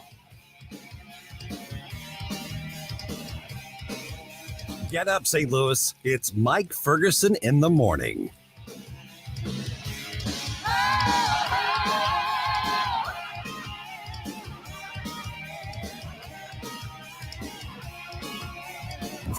I am an atheist. I really am a liberal, but I'm also a conservative. No matter your side. I'm a Democrat. I'm just a bit angry, frustrated conservative. No matter your inclination. I'm probably a liberal, maybe more in the middle. We are here for your place to talk about it. I'm the progressive liberal Democrat that you said is afraid to call you. St. Louis is number one for conservative talk. I'm sure we'll have a robust conversation. News Talk STL. All right, time to look at getting your home ready for winter. And that doesn't just mean changing the filters and all that kind of stuff. You need to look at your windows. How much money are you losing by your home not being energy efficient? We're finally getting some crisp weather, and I love it. My favorite time of the year. But right after my favorite time of the year comes my least favorite time of the year, which is snow, ice, wind, cold, and all that kind of stuff that makes me wish I lived in Florida. That, and they don't have personal income taxes, but that's a whole other thing. All right, so give my friends at Window World a call, 314-993-1800. Let them come take a look at your home. One of the things that Window World's windows are so valuable is that they are so energy efficient. These are double strength glass windows. These are custom made for your home. These are made in America, by the way. And they are so energy efficient that even when the new Energy Star standards came out, the brand new ones, we're talking like not even a year ago, Window World windows already surpassed those. They are already to the point where they are beyond even the Energy Star standings. What that means is that the window, the furnace, the fireplace, whatever heats your home, that heat stays in your home during the winter. And that air conditioning stays in your home during the summer, and you're not sending that money out the window, kind of literally. You think about it. You go by your front door, you go by your windows, and you feel that little bit of a breeze, and you just know that's costing you a little bit of money. Okay, maybe not a big deal in that moment, but when you look at weeks and months of cold air and warm air throughout the year, going back and forth, your furnace is working harder, your air conditioning is working harder. Costs are going up every year when it comes to energy. So this is a great investment in your home and protecting your family because they're double strength glass, and also they're protecting your wallet by making your home more energy efficient. Call them today. Get that free in-home estimate, 314-993-1800. Say, hey, Mike was talking big about you guys. Put them to the test. That's what they want. And by the way, you're talking to a business right here in St. Louis. They love to come out, show you what they can do, take those measurements, give you a quote. And then again, and this is so important, they don't do the arm twisting thing. They don't do the high pressure thing. They don't expect that you're going to sign a contract when you're there. They just want to show you what they can do, and then it's all on your time. You should comparison shop. You should look at the reviews. You should find out what their reputation is. Matter of fact, over 70,000 customers in St. Louis alone over the past 20 years. So give them a call, find out what they can do, find out this is a great business that is a big part of St. Louis. 314-993-1800. And don't forget, Window World, they are the preferred window of the St. Louis Blues. Does your life insurance plan include living benefits, hearing, diabetic supplies, teledoc service, discounts on urns, caskets, tombstones? Larry Connors here. I suggest you call Benjamin Schaefer at Senior Memorial. Call 314-866-8886 or visit memorialplans.com. Memorialplans.com. Senior Memorial Heritage Protection. This hour of Mike Ferguson in the Morning brought to you by Window World. Simply the best for less. 314-993-1800 or visit windowworld.com.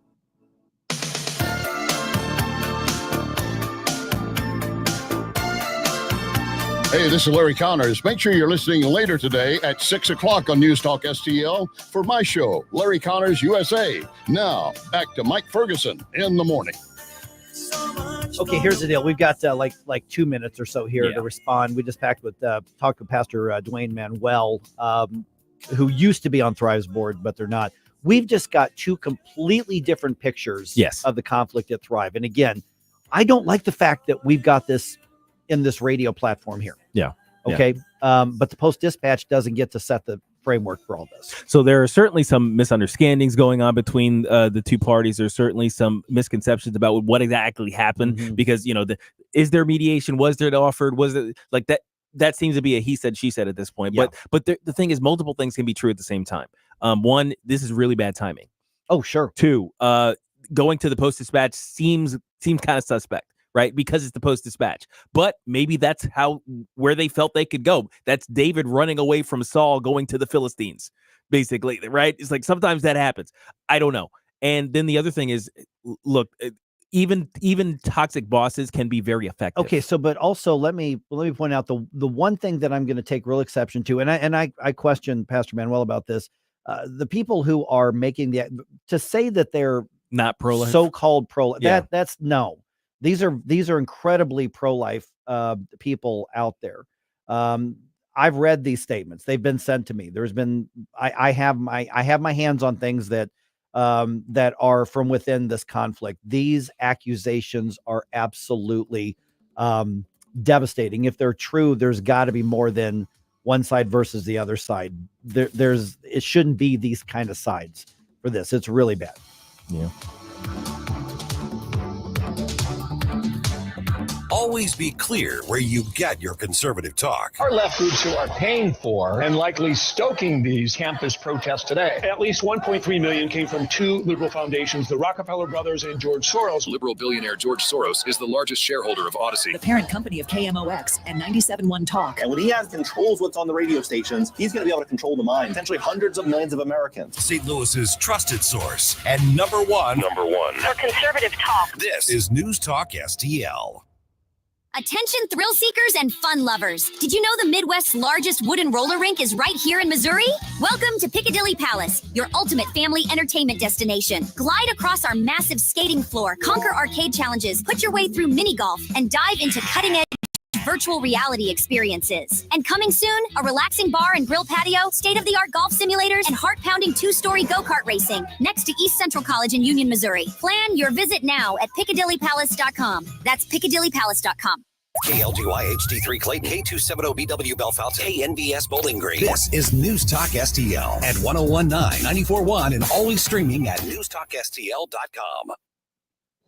News this hour from townhall.com. I'm Rich Thomason. Political junkies, probably a lot of other people will be listening as the two White House hopefuls mix it up on stage tomorrow night in Philadelphia. Donald Trump, Kamala Harris will hold their first, quite possibly their only debate. The ABC presidential debate to be simulcast live tomorrow evening on the Salem Radio Network. A new presidential poll highlights concerns Americans have about Democratic nominee Harris. The vice president is virtually tied with Republican Donald Trump in the race for the White House. She finds herself facing some negative perceptions. According to the New York Times Siena College poll, nearly half of Harris is too liberal or progressive. And 5% of respondents say Harris represents major change versus 51% for Trump. White House correspondent Greg Clugston. It's back to work today for And one of the top priorities is a vote on a big money bill that includes a voter integrity add-on. Congress needs to approve a spending bill before the end of the budget year, September 30th. But the effort to prevent a government shutdown could be stymied by a GOP demand in the House that states require proof of citizenship when registering people to vote. Republican Senator John Cornyn on Fox News Sunday. In a sane world, the SAVE Act would be non-controversial. It essentially is a national voter ID.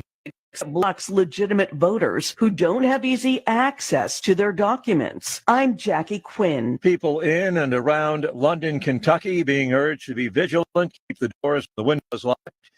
This manhunt for a suspected highway gunman, identified as Joseph Couch, goes on. Vehicles hit by bullets along I-75 Saturday, 5 people injured.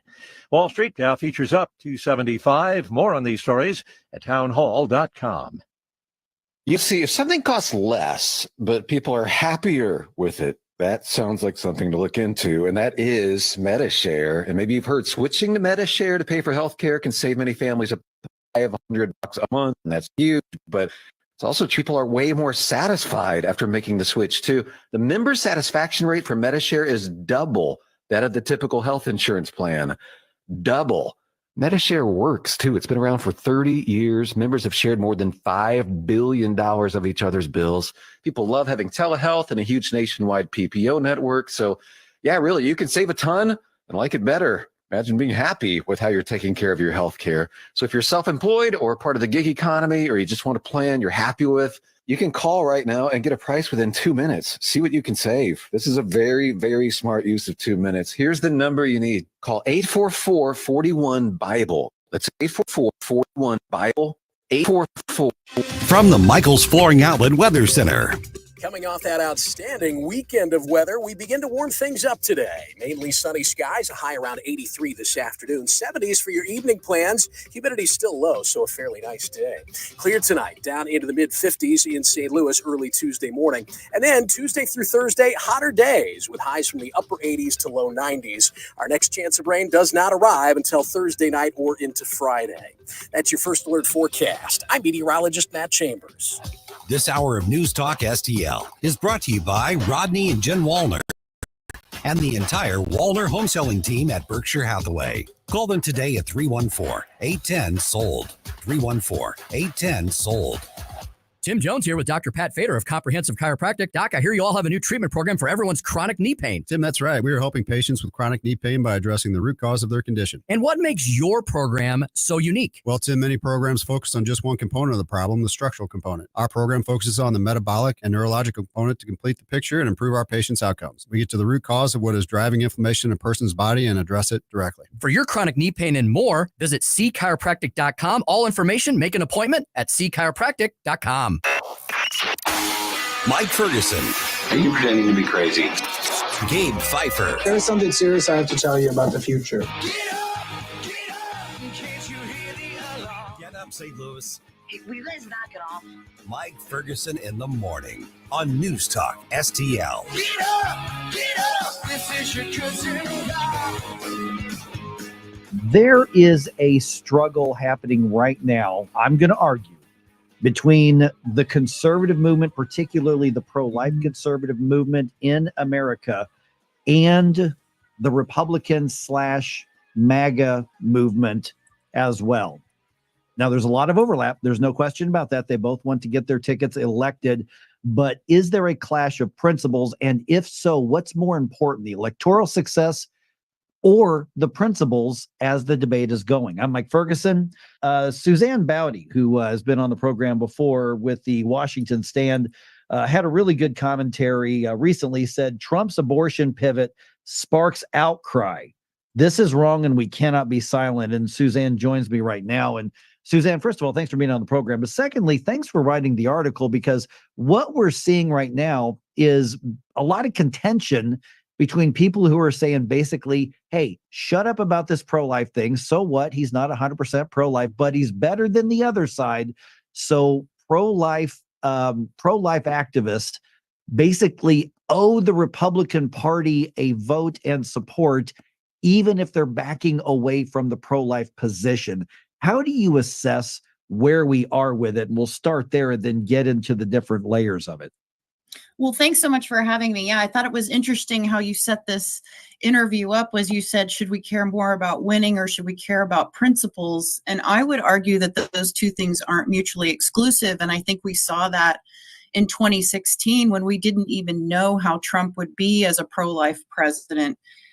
Back then, as in now, which is kind of ironic, no one was quite sure if he was the 1990s Trump who said, I am absolutely pro-choice, or the new and improved pro-life Trump. And I think it's sad that after 4 years of seeing him be arguably the most pro-life president in history based on his actions, that we've gotten to a point where we're back to not knowing quite where Trump stands. And I do think, as you suggested, this sort of intra-party war is unfortunate, because I think that conservatives can win on this issue if they're willing about it clearly and succinctly, if they're on the same page.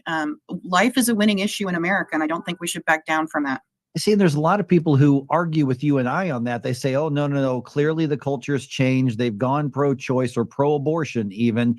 And boy, if you want to win and get the other things that you want, lower taxes, hold the line on issues A, B, and C, well, then you're just going to have to move on from this. It's just one of those social issues. We have so many more important things that we have to deal with.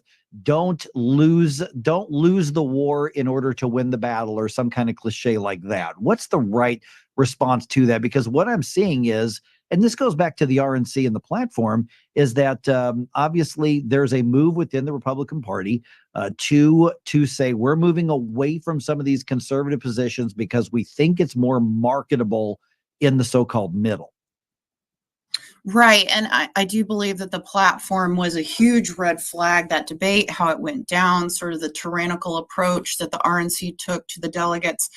But I would ask those people who say, oh, just, pipe down about life right now, how would they feel if the next issue that was up for debate and so easily abandoned was the Second Amendment or free speech?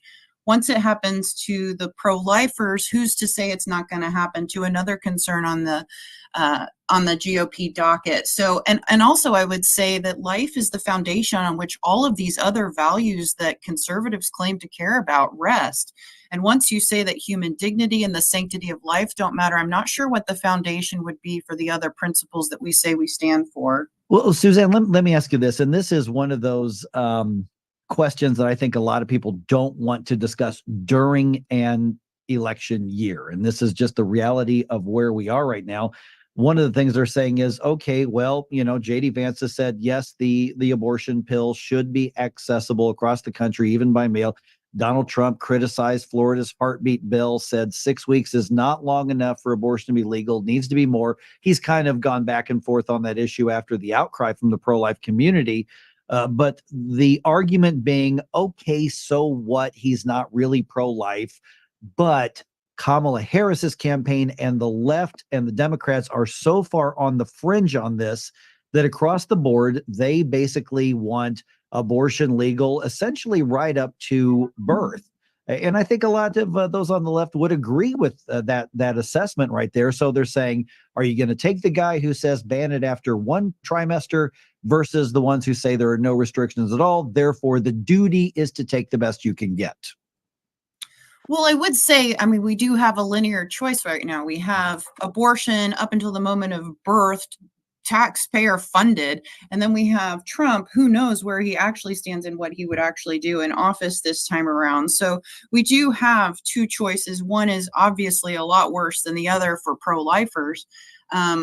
But I would say that, the American people are on the side of a more moderate position on life. After Dobbs, everything got confused. I think Republicans were entirely caught off guard by the Supreme Court overturning Roe v. Wade, never had a clear vision for what to do next. I think they were just shocked. But most Americans oppose abortion after the first trimester. We're talking like 70% of Americans. So it's not as if fighting for this ground that we've won over all this time is a losing effort. But absolutely, Kamala Harris is the worst, would be the most liberal, the most pro-abortion president we have ever had, which is saying something after 3.5 years of Joe Biden.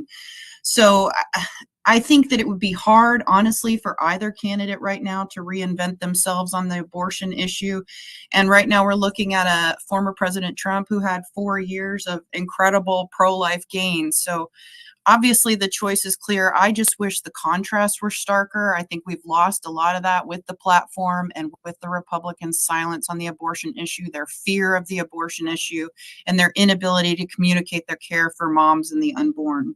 So how do pro-life activists, how do conservatives reassert that as a priority and try to keep the coalition, if you will, together? Because the reality is the left is better at coalitions during elections and campaigns than the right is. And you can't basically say, well, we're mad at you about this, but we're going to support you. But gosh darn it, after that, you better listen to us, even though we're going to give you support when we disagree with you. It's hard to not follow through with the threat and then be able to have an influence later.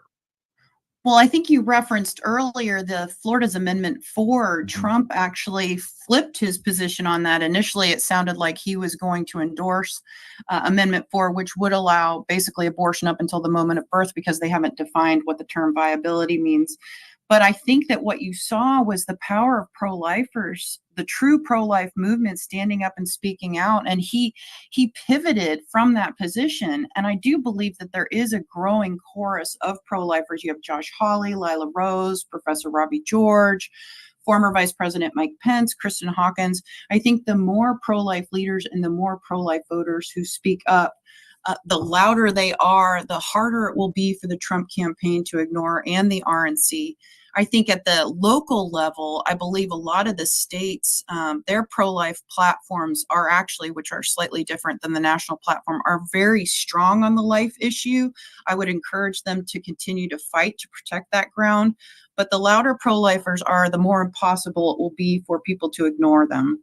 So in addition to the votes, or separately from the votes here in the last minute or so, we're visiting with Suzanne Bowdey from the Washington stand.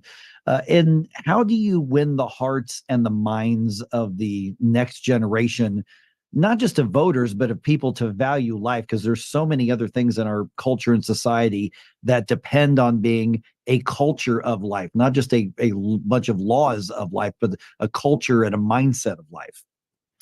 I think that the left does such a good job of telling stories, and that's something that I don't think conservatives and Republicans have really leaned into. But I think once you can really focus on the personhood and the true stories of these moms, the personhood of the unborn, bringing it back to these little babies, the innocent that so many seem to care about. I think we need to do a better job of telling the stories of these women and helping these women, being pro-adoption, being pro-pregnancy, pro-parent. You know, after the baby's born, conservatives are often accused of just, not caring anymore, that they only care about the abortion policy. We need to be pro-woman in the best sense of the word, pro-child, pro-baby, and really humanize this debate for the American people. All right. The article, Trump's Abortion Pivot Sparks Outcry, This is Wrong and We Cannot Be Silent, can be found where, Suzanne? At thewashingtonstand.com. All right. Great to chat with you again, Suzanne. Thank you so much. Thanks, Mike. Okay, what do you think? Look up the Washington Stand, which is part of the Family Research Council's outreach and their media coverage. Trump's Abortion Pivot Sparks Outcry, This is Wrong and We Cannot Be Silent by Suzanne Bowdey. What do you think? All right, let's talk. 314-912-1019. I think this is one of the areas where one side's demanding the other compromise. The other says you've got to stick to the principles. And it comes down to, okay, an election is to be had here. What's the right priority? Like Suzanne said, can you stick to your principles and still win the election? What do you think? Let's talk right here on 101.9 and 94.1 News Talk STL.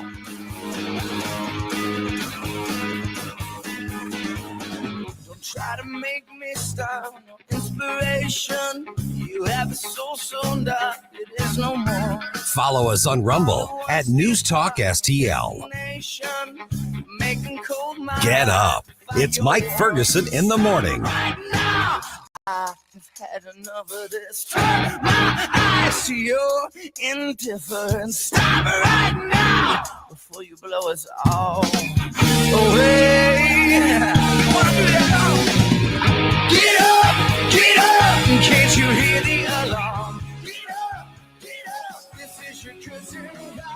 Get up, what are you waiting for? Hello, this is Eric from Newsteaders Fine Jewelry. If you are looking for a local family-owned jewelry store, come in and meet the Newsteaders Fine Jewelry family, a St. Louis tradition for over 60 years. Let us introduce you to unique and one-of-a-kind pieces. While here, we'd be happy to examine and professionally clean your jewelry at no charge. If it does need some maintenance, we can give you an estimate right then, and all of our repairs are done on site. Visit us at wowdiamonds.com. Getting new flooring can be exciting, or it can be a hassle. To make sure you have a great experience, use Michael's Flooring, like I did. Hi, it's Susie Moore, and Michael's Flooring has become my go-to for quality, variety, and an all-around great experience. They've been locally owned and operated for more than 30 years. Carpet, hardwood, laminate, ceramic tile, natural stone, luxury vinyl, it doesn't matter. Michael's Flooring is ready to help. 3 locations to pick from: St. Peter's, Darting Prairie, and Creve Coeur, or online at igotfloor.com. That's igotfloor.com. Seavers JCB has amazing deals on JCB mini excavators ranging from 2 tons to 10 tons. The choice is yours to take 5 on one of these great offers. Take 0% financing for 5 years or take up to a $5,500 cash rebate and 5-year warranty. See terms and conditions for details. These offers are for a limited time, so head to your nearest Seavers JCB and check out their full line of JCB construction equipment or visit seaversjcb.com.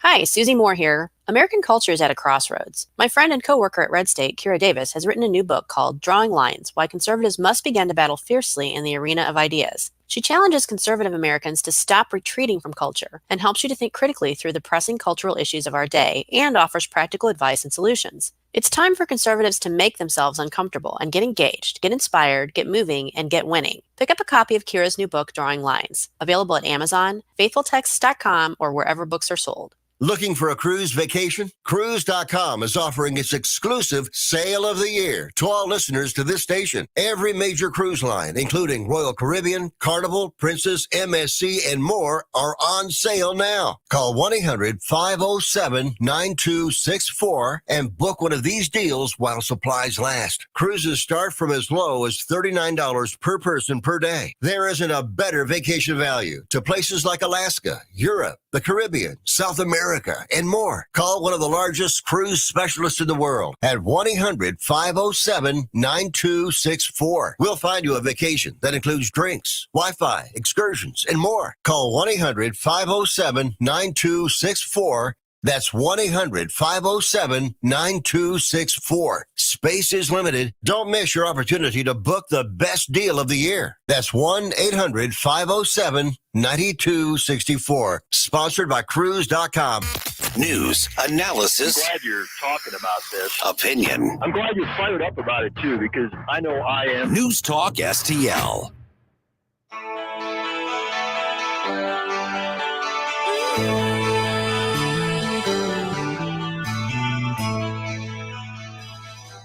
Hi, it's Vic Porcelli. And Ken. Hi, Ken. Hey, Vic. Ken and I are on every Monday through Friday, 9 to 11, right here on News Talk STL. Right now, you're listening to Mike Ferguson in the morning on 101.9 and 94.1 News Talk STL. Whoosh, my morning people. All right. So many comments coming in right now regarding that conversation we just had with Pastor Duane Manuel. Basically sticking up for Bridge of Van Means and the board at Thrive. Mm-hmm. So many that we're going to come back to this at 8:35. Yeah, there kind have of been have some to. questions. Mhm. A lot of comments have come in. I feel like we're shortchanging it if we don't come back to it. Sure. Yeah. So 314-912-1019, just to let you know, in 15 minutes, we are going to come back to that conversation. That discussion with Pastor Manuel, just like the conversation with Pastor Bond on Friday, that's going to go up on the podcast, News Talk STL, so you can listen to both of them. Can I just point out that I am not interested in one side winning or the other side losing. Right. Okay. Same. What I'm interested in is getting things back to where Thrive can run full steam ahead, saving the lives like they have done thousands and thousands and thousands of times. Okay. So I've got some thoughts on this, and I know Gabe does, and I want to hear yours as well. It is 8:20 right now. Let's go with Steve here. Hey, Steve, you are on News Talk STL. And by the way, if you missed that conversation with Suzanne Bowdey, you can find that on our podcast as well. What do you think, Steve? Hey, good morning, guys. First off, before I jump into that subject, you guys seem to have some contacts in both sides of this Thrive debate. Yeah. Would it be possible to just step in and tell these guys, hey, let's have a truce until after the November election? Let's work it out after then. The short answer is I don't know. I am in constant contact with people involved in this. The most honest answer I can give you is I don't know. Okay. Yeah. And on this party divide or this switch, I think it is a real concern, and it goes back, and you and I both talked about, and you've talked about on the show, the abject failure going back a couple of decades at least on the part of the Republican Party to elucidate and explain their principles. I think back to even George H.W. Bush when he was questioned during an interview or a debate back in the election cycle about pro-life issues, and he was completely unable to articulate why he was pro-life. I think with many Republicans, it has gotten over the decades almost to be a box that they check. Second Amendment, check. I can say I'm for it, but they can't tell you why. They can't tell you why they're pro-life. They can't say, hey, this is a human life. We need to protect it. Part of the government's job is to protect the innocent lives of the people in our country. Yeah. And they just don't, either it's lack of courage, lack of knowledge, I don't know what, but I think we're seeing the result of some of that type of thinking. Of course, we're also seeing the result of, all the new Republicans who came in just for Trump, and they're Trump only. They're not philosophically necessarily aligned with the Republican Party. And I think I have seen that the woman you had on, she said, what if it was 2A? What if it was this? I've already seen there is a softening, and there is a discussion within the 2A community. There is a softening in the Republican platform and discussion on the Second Amendment. They are backing away from strict 2A. And their economic stances have gotten totally out of whack. I mean, some of the things that the opposition to the welfare state and, economic things like tariffs and all these, just seems like everything has gotten out of whack in terms of having any kind of a principled stand. They're just kind of throwing stuff out there, whatever they think will be popular. Yeah, that's what I was going to say, Steve. It sounds like really disturbs me. Yeah, I mean, basically, we're talking. Are we looking at populism versus principles? Is what we're looking at. Yeah. Hey, Steve, appreciate you being on, man. Thanks so much. 314-912-1019. By the way, speaking of Amendment 3, because you know what, let's go ahead and dump some. Let's dump some news on just a little bit right now. Let's do it. Successful dump. Wake up, America. It all worked out. They got all the news. The morning news dump. Okay, so let's pick up on Steve just referenced this here, and we talked to Pastor Manuel about this. Amendment 3 may or may not be on the ballot. I hope to God not. I pray to God not. Exactly. So the decision is far from final. Decision's going to be handed down tomorrow at the Missouri Supreme Court. This has been fast-tracked here. So here's what happened. On Friday, Judge Christopher Limbaugh ruled that voters were purposely not informed of the current pro-life statutes that the amendment would overturn if passed by voters.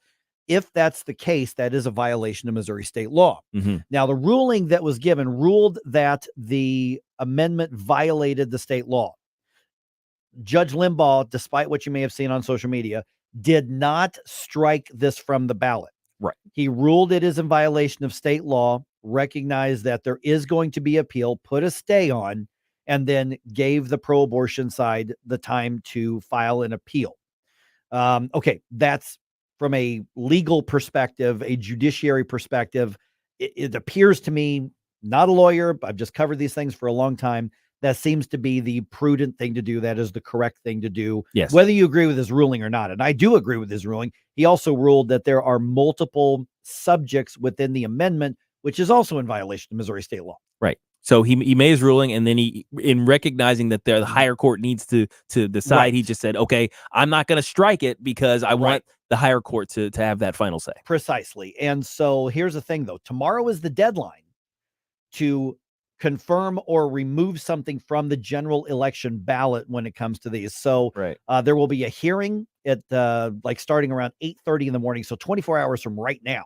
Mm-hmm. And then after that, we'll get some kind of ruling. The court has to rule. Yeah. My guess is that the court is going to rule to keep Amendment 3 on the ballot, even if it is in violation of state law. And I know you're saying, well, how could that possibly be? I'm just telling you that in Missouri, the judicial culture is one that really shies away from taking things off the ballot once it's been petitioned on. Right. So there may be a legal fight after that, but if it passes, it's going to be really hard to say we're striking down a constitutional amendment if voters approve that. And of course, it just takes 50% plus one because Republicans chose not to enact initiative petition reform. Now, we've had initiative petitions get struck down after they've been voted on, haven't we? In some statute cases. Okay. Yes. Never amendments. It may have happened. I don't recall it, Not off the but top of it your head. may. I don't want to say never, but I just can't think of one. All right. Some other things that are happening here, of course, in reaction to that school shooting tragedy in Georgia. What are we seeing from the left immediately, as we talked about last week, pouncing on gun control? Senator Raphael Warnock from Georgia was on Meet the Press on NBC on Sunday. 14-year-olds don't need AR-15s. And we need to get these military-style weapons off the streets. 87% of Americans, Democrats and Republicans, according to a Fox News report last year, believe that we ought to have universal background checks, and still we can't even get that done in Congress. Yeah, there's a thing called the Second Amendment there, Senator. I'll tell you about it later. 14-year-old Colt Gray and his dad both now face murder charges murder and second-degree murder for the father as well. Father accused of providing him with the rifle that he used to carry out the shooting after he knew that his son could be a danger. Those are the accusations. All right, the families of the Freedom 13 are being honored this week. On Tuesday, each family, and that, of course, includes that of Lance Corporal Jared Schmitz, will be given the Congressional Gold Medal at a ceremony in Washington. And along with the Congressional Medal of Freedom, the Gold Medal is the oldest and highest civilian award given by Congress. All right. Yeah. Deserved. And Speaker Mike Johnson, according to multiple reports, was really kind of the spark that made this happen for the Gold Star families. All right. And speaking of that withdrawal in Afghanistan that created the chaos that ended up taking the lives of what we now know as the Freedom 13, House Republicans have expanded their investigation into what happened there. Florida Congressman Mike Waltz, he's a Republican. He was on Fox News Live saying that what they're finding means the withdrawal was much bigger than just the debacle at the time. Afghanistan was the spark that lit the fuse on the chaos that we're seeing around the world, because it sent a message that America was in retreat. America would abandon its allies. And the State Department is responding by saying basically those mean old Republicans are only doing something for partisan purposes to hurt the administration. This is just partisan politics. That's the official statement from the Department of State. Yeah, the Taliban parade with our equipment was just a figment of our imagination, right? Yeah, exactly. Partisan stuff. All right. See here. St. Louis Cardinals do not have a game today. They're off today. The Cincinnati Reds are in town tomorrow. Cardinals lost to the Mariners on Sunday. It was like 10-4. Yep. So basically, the little tiny flickering of hope of any sort of playoff berth is getting dimmer and dimmer and dimmer, and you really got to look hard to find it at this point. Mathematically possible, yeah. Statistically improbable. And based on what we've seen from the season so far, no. effing impossible. Yeah, basically. All right. Yeah. 314-912-1019. All right. The wounds are open regarding the work that Thrive does and the accusations. We have now spoken with people on both sides of this divide. I see the comments coming in on Rumble. Are we seeing them on Facebook too? Let's have a very real and blunt conversation about it at 8:35. Now's the time to get involved if you want to be a part of it here on 1019-94.1 News Talk STL 314-912-1019. Get up, St. Louis. It's Mike Ferguson in the morning. From the Michaels Flooring Outlet Weather Center. Coming off that outstanding weekend of weather, we begin to warm things up today. Mainly sunny skies, a high around 83 this afternoon. 70s for your evening plans. Humidity still low, so a fairly nice day. Clear tonight, down into the mid-50s in St. Louis early Tuesday morning. And then Tuesday through Thursday, hotter days with highs from the upper 80s to low 90s. Our next chance of rain does not arrive until Thursday night or into Friday. That's your First Alert forecast. I'm meteorologist Matt Chambers. Fox News commentary. Tuesday is the long-awaited first presidential debate between Donald Trump and Kamala Harris, and here's my advice for Trump. I'm Tommy Lahren. More next. You can host the best backyard barbecue when you find a professional on Angie to make your backyard the best around. Connect with skilled professionals to get all your home projects done well. Inside to outside, repairs to renovations. Get started on the Angie app or visit Angie.com today. You can do this when you Angie that. The stage is set for Tuesday night's first presidential debate face-off between Donald Trump and Kamala Harris. This is, of course, Donald Trump's second presidential debate this election cycle. His June 27th performance against Joe Biden effectively ended Joe's candidacy and forced the Democrats to change course. The Kamala debate will be much different for obvious reasons. She's a whole new candidate. And with that comes a minefield of traps Donald Trump must avoid. My advice to Trump is to talk less and listen more. He does not need to interrupt her or even attempt to speak over her. That's the most obvious trap. He also needs to watch his tone and his body language. If he comes across condescending or aggressive, he will play right into their hands and give her and Democrat pundits the victimhood escape hatch. Trump should make this debate all about Kamala and her policies. She's been largely unable or unwilling to define them, so let's put her on the hot seat. I'm Tommy Lahren. Hungry for the best steak you'll ever have? Head to the heart of Moscow Mills and discover Harry J's, a local landmark and family-owned steakhouse, serving up excellence since '98. From mouth-watering appetizers to decadent desserts, Harry J's has something for everyone. Enjoy our extensive bar selection while soaking in our friendly family atmosphere. Whether dine-in or carry-out, your meal is prepared to perfection. Make the drive to 300 Main Street and treat yourself to a taste of Moscow Mills' finest. Harry J's, more than a steakhouse. We're a tradition. Attention St. Louis.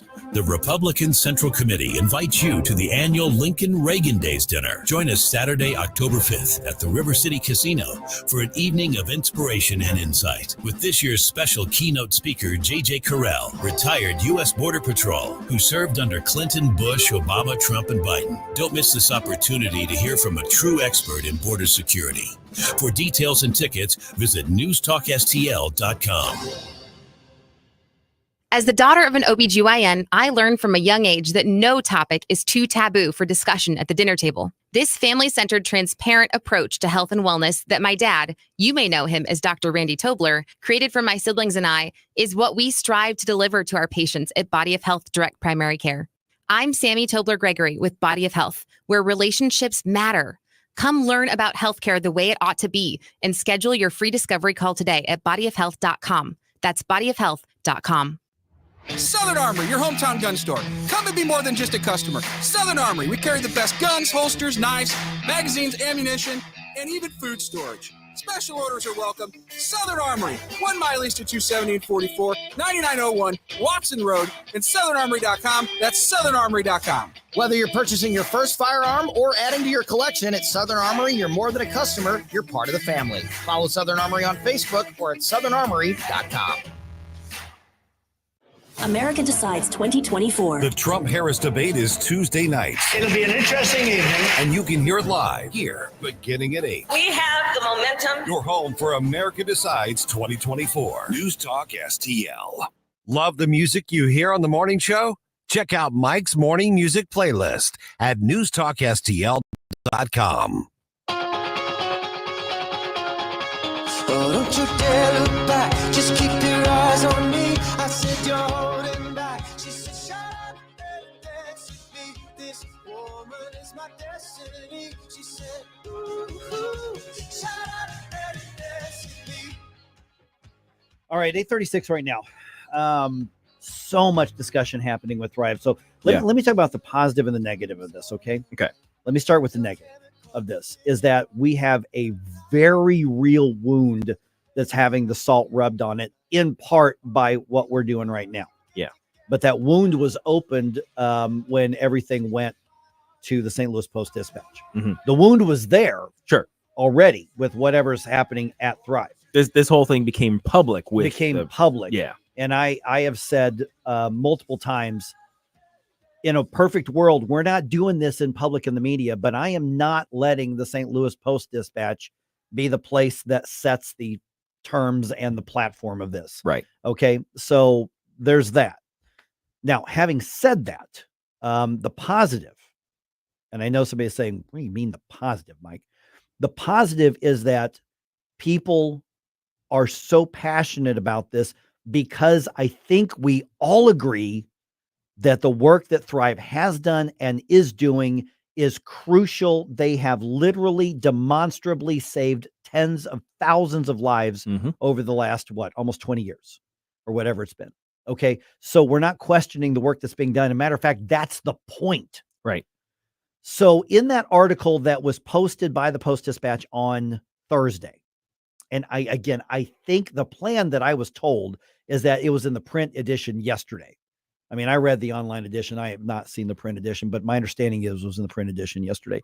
One of the key interviews is with Aaron Liu, who says that among the not just toxic workplace, but the accusations against Bridget Van Means include, they're arguing spiritually abusive and emotionally abusive behavior to the point of interfering with a marriage.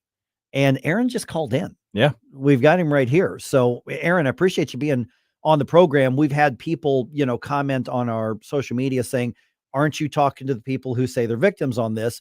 The short answer is yes, we have off the air, but I'm trying to not be destructive in these conversations. That doesn't mean that I want to cover anything up. I don't want to do that. But at the same time, the whole purpose should be some kind of resolution, reconciliation, and being able to move forward with the work that needs to be done. We don't have logistically the time to go through your entire story. But when people are saying, hey, you're casting, accusations against Bridget, we just heard from a pastor who says, well, they're just attacking the pro-life work. What's your reaction when you hear those sorts of things? Yeah, and thanks for having me on, guys, and thank you for approaching. I know this is not a fun conversation. My response to that would be that those who are making accusations are actually extremely pro-life. I mean, these are all people who have literally laid down their lives. I mean, my family, we moved from out of state. There's others that have, and they've laid down their lives, their extreme amount of finances for this work, and we believe in it. And we're standing with those employees now who are still there, who are still hanging on, because they believe so much in this good work that's done at Thrive. And I still believe it too. But what we now realize is that there is this harsh leader, and to say that it's just a tough boss or any of that, even a toxic leader, I feel like that really belittles what we're actually dealing with here. I mean, I've talked to so many people, and it's been from 15 years of Bridget's time at Thrive. And this results, honestly, in years of therapy afterwards. I learned of a story over the weekend, and it's a woman who was pretty high up, very closely working with Bridget. And the typical response after you're done there is you get shoved off into isolation. The whole staff is told, don't contact you. They have things they're working on. They don't want any response. So this particular individual, I mean, she's been suffering for 3 years, trying to make sense of all of this abuse. suicidal. And this is not the only case. I mean, my wife and I, as you mentioned, were the ones featured in that story. This is extreme psychological abuse. This is a woman who sets herself up as a prophet. These are all things that she will say publicly, that she is a prophet, that she is 100% accurate, that she always has one ear to heaven. And so she causes you and forces you to essentially bow down and do everything that she says. So in our instance, it was her entering into so many aspects of our personal lives. And my wife and I were literally afraid that we would, if we did anything different than what she said, because she would tell story after story of people who did in the past, and their lives would fall apart. They would be in car wrecks. They would be in plane crashes. They would have near-death experiences. And so you are in literal fear that if you do anything opposite of what she says, that your life's going to crumble. So she started getting in my wife's mind, I mean, literally hundreds of hours on the phone, and turned her on me and made her think that I was this terrifying monster, which is totally not true. I mean, I'm this gentle guy who loves people and is kind, and I love my children. And yet she made me out. I mean, she even turned my kids on me. It's like, this is how terrifying this is. And I would say, honestly, as rough of a situation as we had, I mean, it was a nightmare. Like, I don't want to belittle it. It was terrifying. And yet, if it had just been us, we would have been willing to just heal and move on. I mean, we did so for a year. Aaron. It was really, yes. Good morning, Gabe Pfeiffer here. So, just one of the criticisms that I think has been lodged against those who are kind of bringing up these accusations, especially is the timing, first of all, and also the venue in which this came through. You know, why go to the enemy as in, you know, the Post-Dispatch? They're obviously not exactly sympathetic to the pro-life movement. They're really the enemies of it. So why go to them with this story? Yeah, so conversations started happening with board members upwards of almost 2 years ago. I know our situation in particular, we welcome board members into our home, had dinner with them, had conversation, and it was pretty much, you're lying and we don't believe you. And so then their advice was to go to pastors to seek counsel. And so we did that. And as we went to our pastors, major red flags started coming about.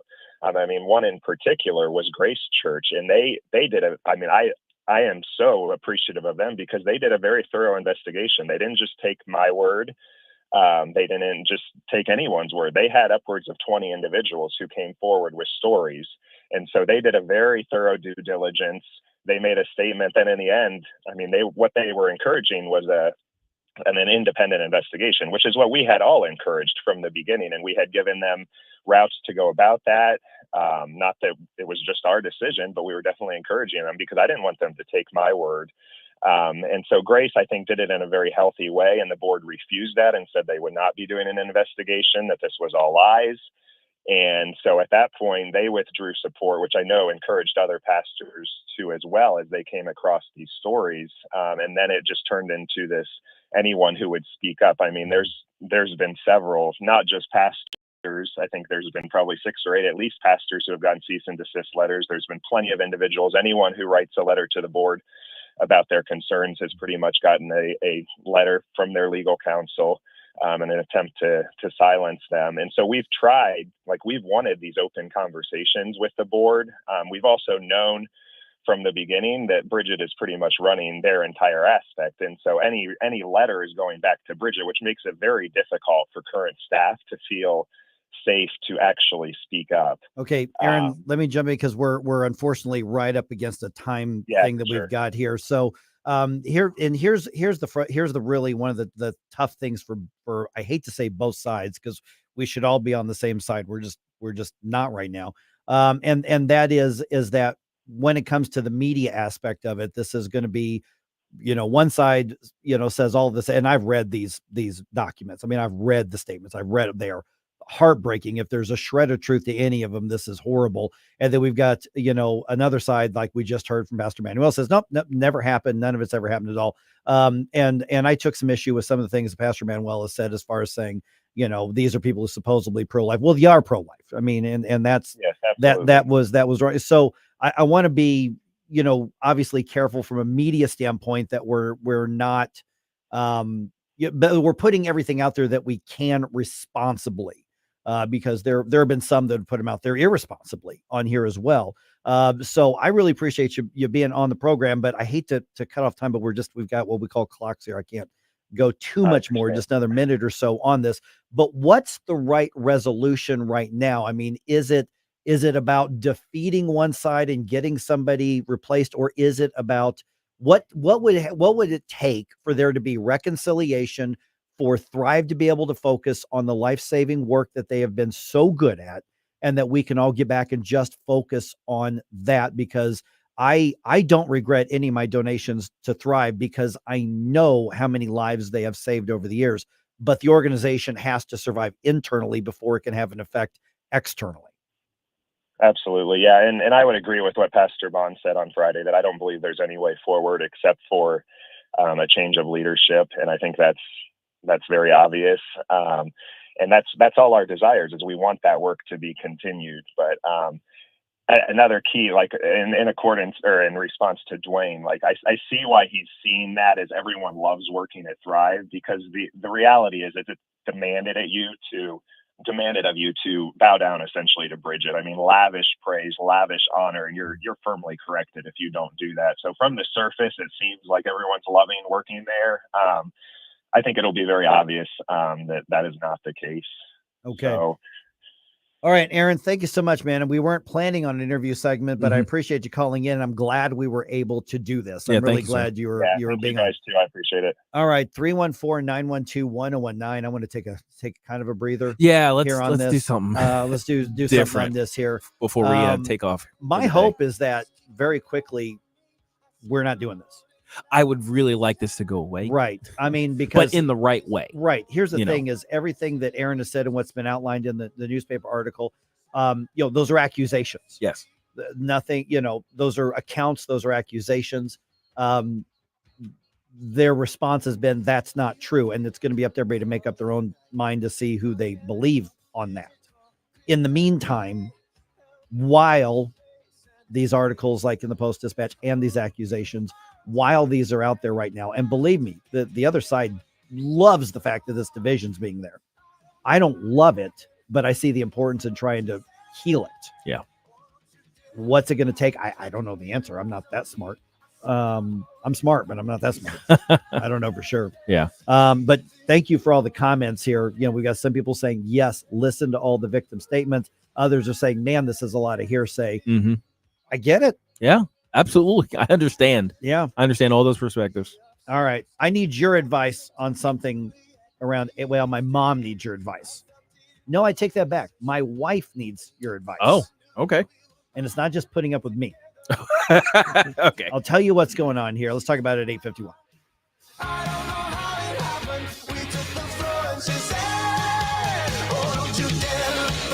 We give you news, analysis, opinion, and more. Only on News Talk STL. This woman is my destiny. She said, Get up, St. Louis. It's Mike Ferguson in the morning. The Roots and Boots Tour 90s Electric Throwdown with Sammy Kershaw. That's my story. Colin Ray.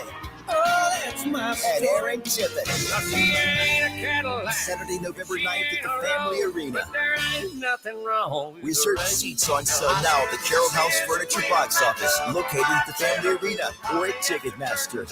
Roots and Boots Tour 90s Electric Throwdown.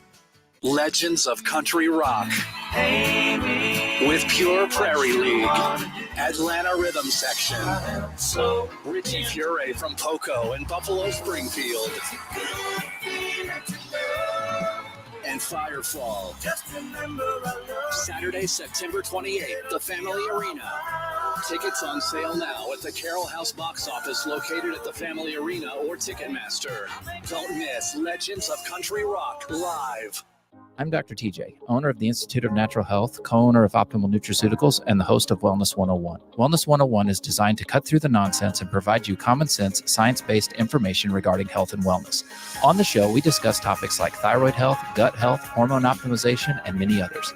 Our show airs Saturdays at 10 a.m. and 2 p.m. and Sundays at 11 a.m. and 3 p.m. right here on News Talk STL.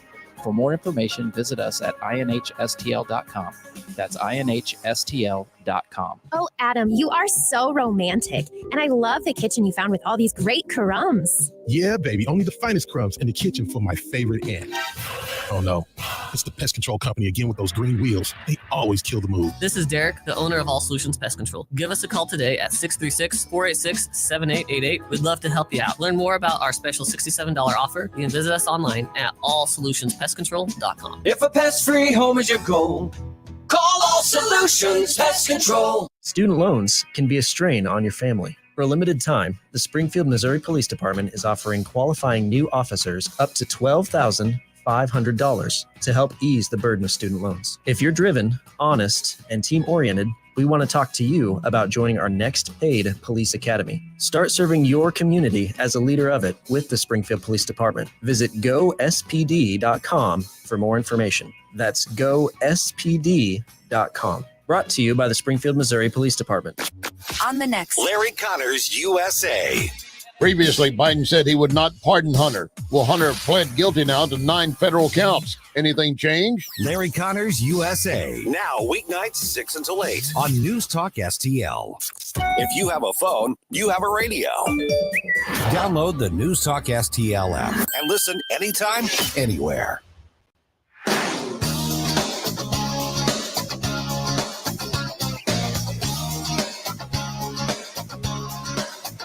Hey, this is Larry Connors. Make sure you're listening later today at 6 o'clock on News Talk STL for my show, Larry Connors USA. Now, back to Mike Ferguson in the morning. Okay, just a couple quick notes here. By the way, interesting debate that's happening on Rumble in particular, and I know Facebook as well. The chat box goes away when we cut the stream and make room for Vic Porcelli here at 9 o'clock. So really appreciate those discussions. We can keep those going, particularly on Facebook as well. Yeah, they'll stay on Facebook. Secondly, tomorrow is the last day to get your registration in to win a couple of tickets to join us at the Reagan movie screening on Saturday.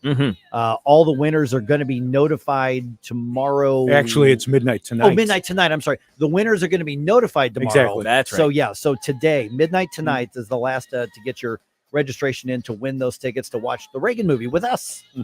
And also, Bob Under is going to be there as well. Next congressman from the 3rd District of Missouri. So, newstalkstl.com to get those in, to get those registrations in. And we will let the winners know Tuesday, which means we got a lot of emails going out on Tuesday for all those winners. Okay, 8:53 here. Let's take a breath here. Yes, please. So talked to my mom over the weekend. So she's come to a deal. She's selling her house in Kansas City. Okay, so she's Kansas moving. City area. She's gonna, and she's actually not coming to St. Louis. She's going to move to New Hampshire, where my brother and my sister-in-law are. So that's in place right now. Here's the thing that's got us kind of bummed out. We've had fun talking about our pets and stuff. Oh yeah, and she has a calico cat named Punky. That's right, Punky the Survivor. Punky the Survivor. If you remember the last winter, Punky ran off. Rogue. She went rogue on us, and we had that horrible sub-zero, like 7-8 days, and we're like, there's no way this cat is going to survive. And they found her, and she was real skinny, but she was on life number 6. Yeah. But here's the thing: is this cat has got one of the best dispositions of any cat I've ever seen. You know, like she just wants to be with you. She is a lap cat. She wants to be, she wants to be up on your lap. You are a friend until you show her otherwise. You walk into my mom's house and this thing meows at you until you say hi. And, so she's perfect. She is a little purr monster. She is a little purr monster. So here's the thing though, is that all of the places that my mom is, cause now they're like, have to really hurry up and find a place for her to move to. It just makes financial sense, at least for the first year, for mom to rent for a variety of reasons, which normally that's not what you would want to do at her age, but that's what makes sense right now. None of the places, either they don't allow pets or they At don't all? allow cats. Specifically. Man. Up in New Hampshire. Up in this part of New Hampshire. I guess they don't like that ammonia smell. Apparently, which is not a concern with Punky, but Right. where I get other. So mom may have to part with her little companion. Aw. And this really makes us sad That is because sad. this cat's been really good for my mom. You know, she's a widow. My dad died years ago. But she doesn't look like she's gonna be able to take Punky. So now she's like, we need to find, another home for Punky, who's a very, very good cat. My wife says, well, why don't we take Punky? Which I'm fine with, except Rosie is very territorial. So we had like my daughter brought her cat over once, and that did not go over well. So can you acclimate adult female cats in the same space? I mean, if we brought in a brand newborn kitten, I don't think it would be a big deal. Sure. But I don't know about a newborn, a fully grown other cat. I've seen, like Instagram people who do these types of things. I've seen them go through the process. Like, okay, well, you keep a separator between them. This is one cat's room, and this is another cat's room for a little while. They get to smell each other. You take the blanket from the other and you put it in the space of the other, so they get used to each other's. And then there's all these this whole big process. And still, it could possibly not work because they're cats. They're cats. Cats. I mean, the dogs would probably kind of just deal with one another. Dogs are just I mean, but it's like, oh, new pack member. Hey, how you doing? Right. Let me smell your butt. But with with cats, it's like you look at these personalities. I mean, Punky is the little princess who would do no wrong and always be polite, and everybody. Rosie's got warrants in 2 counties right now. I mean, let's just. Let's just, the sheriff's looking for I'm just saying, catnip theft. It's just the way that it is. So, I mean, this cat's kind of won us all over. Yeah. And I hate that my mom is apparently going to be unable to take the cat. My brother and his wife, because of allergies, can't take Punky in. And calicos are very long hair and stuff. So I'm not sure what to do. Yeah. I don't know. I would offer my home, but I also have a slightly territorial cat. Yeah. So, she didn't do well with the other 2 cats who were there. Goat Lady says she has seen adult cats learn to get along, and that would, if we thought that could happen, I'd say let's take her, but I don't know. On Saturday, September 21st, the Cardinals host the Guardians. And on that night, 25,000 fans ages 16 and older will get ready for the colder weather with a new for 2024 Cardinals jersey hoodie, thanks to Stiefel. This unique wearable features a home white jersey over a red hooded sweatshirt. Don't miss your chance to add this to your Cardinals wardrobe. And that'll be on Saturday, September 21st, the Cardinals jersey hoodie. For tickets, visit cardinals.com/promotions. Join football royalty at Busch Stadium on Saturday, September 21st for the greatest show on turf's 25th anniversary celebration presented by Bally Sports. Secure your theme ticket now to take home an exclusive greatest show on turf cap. Upgrade your experience with one of the day's VIP events, autograph sessions with Torrey Holt, Marshall Falk, or Isaac Bruce, or a Q&A session with Mike Martz and Mike Jones. That's Saturday, September 21st. Tickets and details at cardinals.com/theme. No.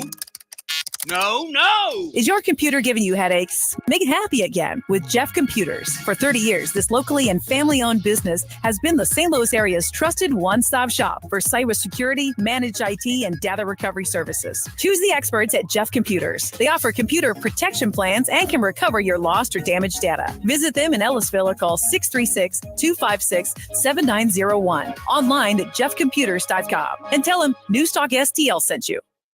Dreaming of upgrading your outdoor space? STL FenceWorks is the choice for you. Our skilled craftsmen build custom fences from modern vinyl to classic ornamental, fitting your style and budget. Elevate your outdoor living with low-maintenance decks designed to relax and entertain. We choose only top-quality American-made materials, ensuring your project is built to last. Your satisfaction is our passion.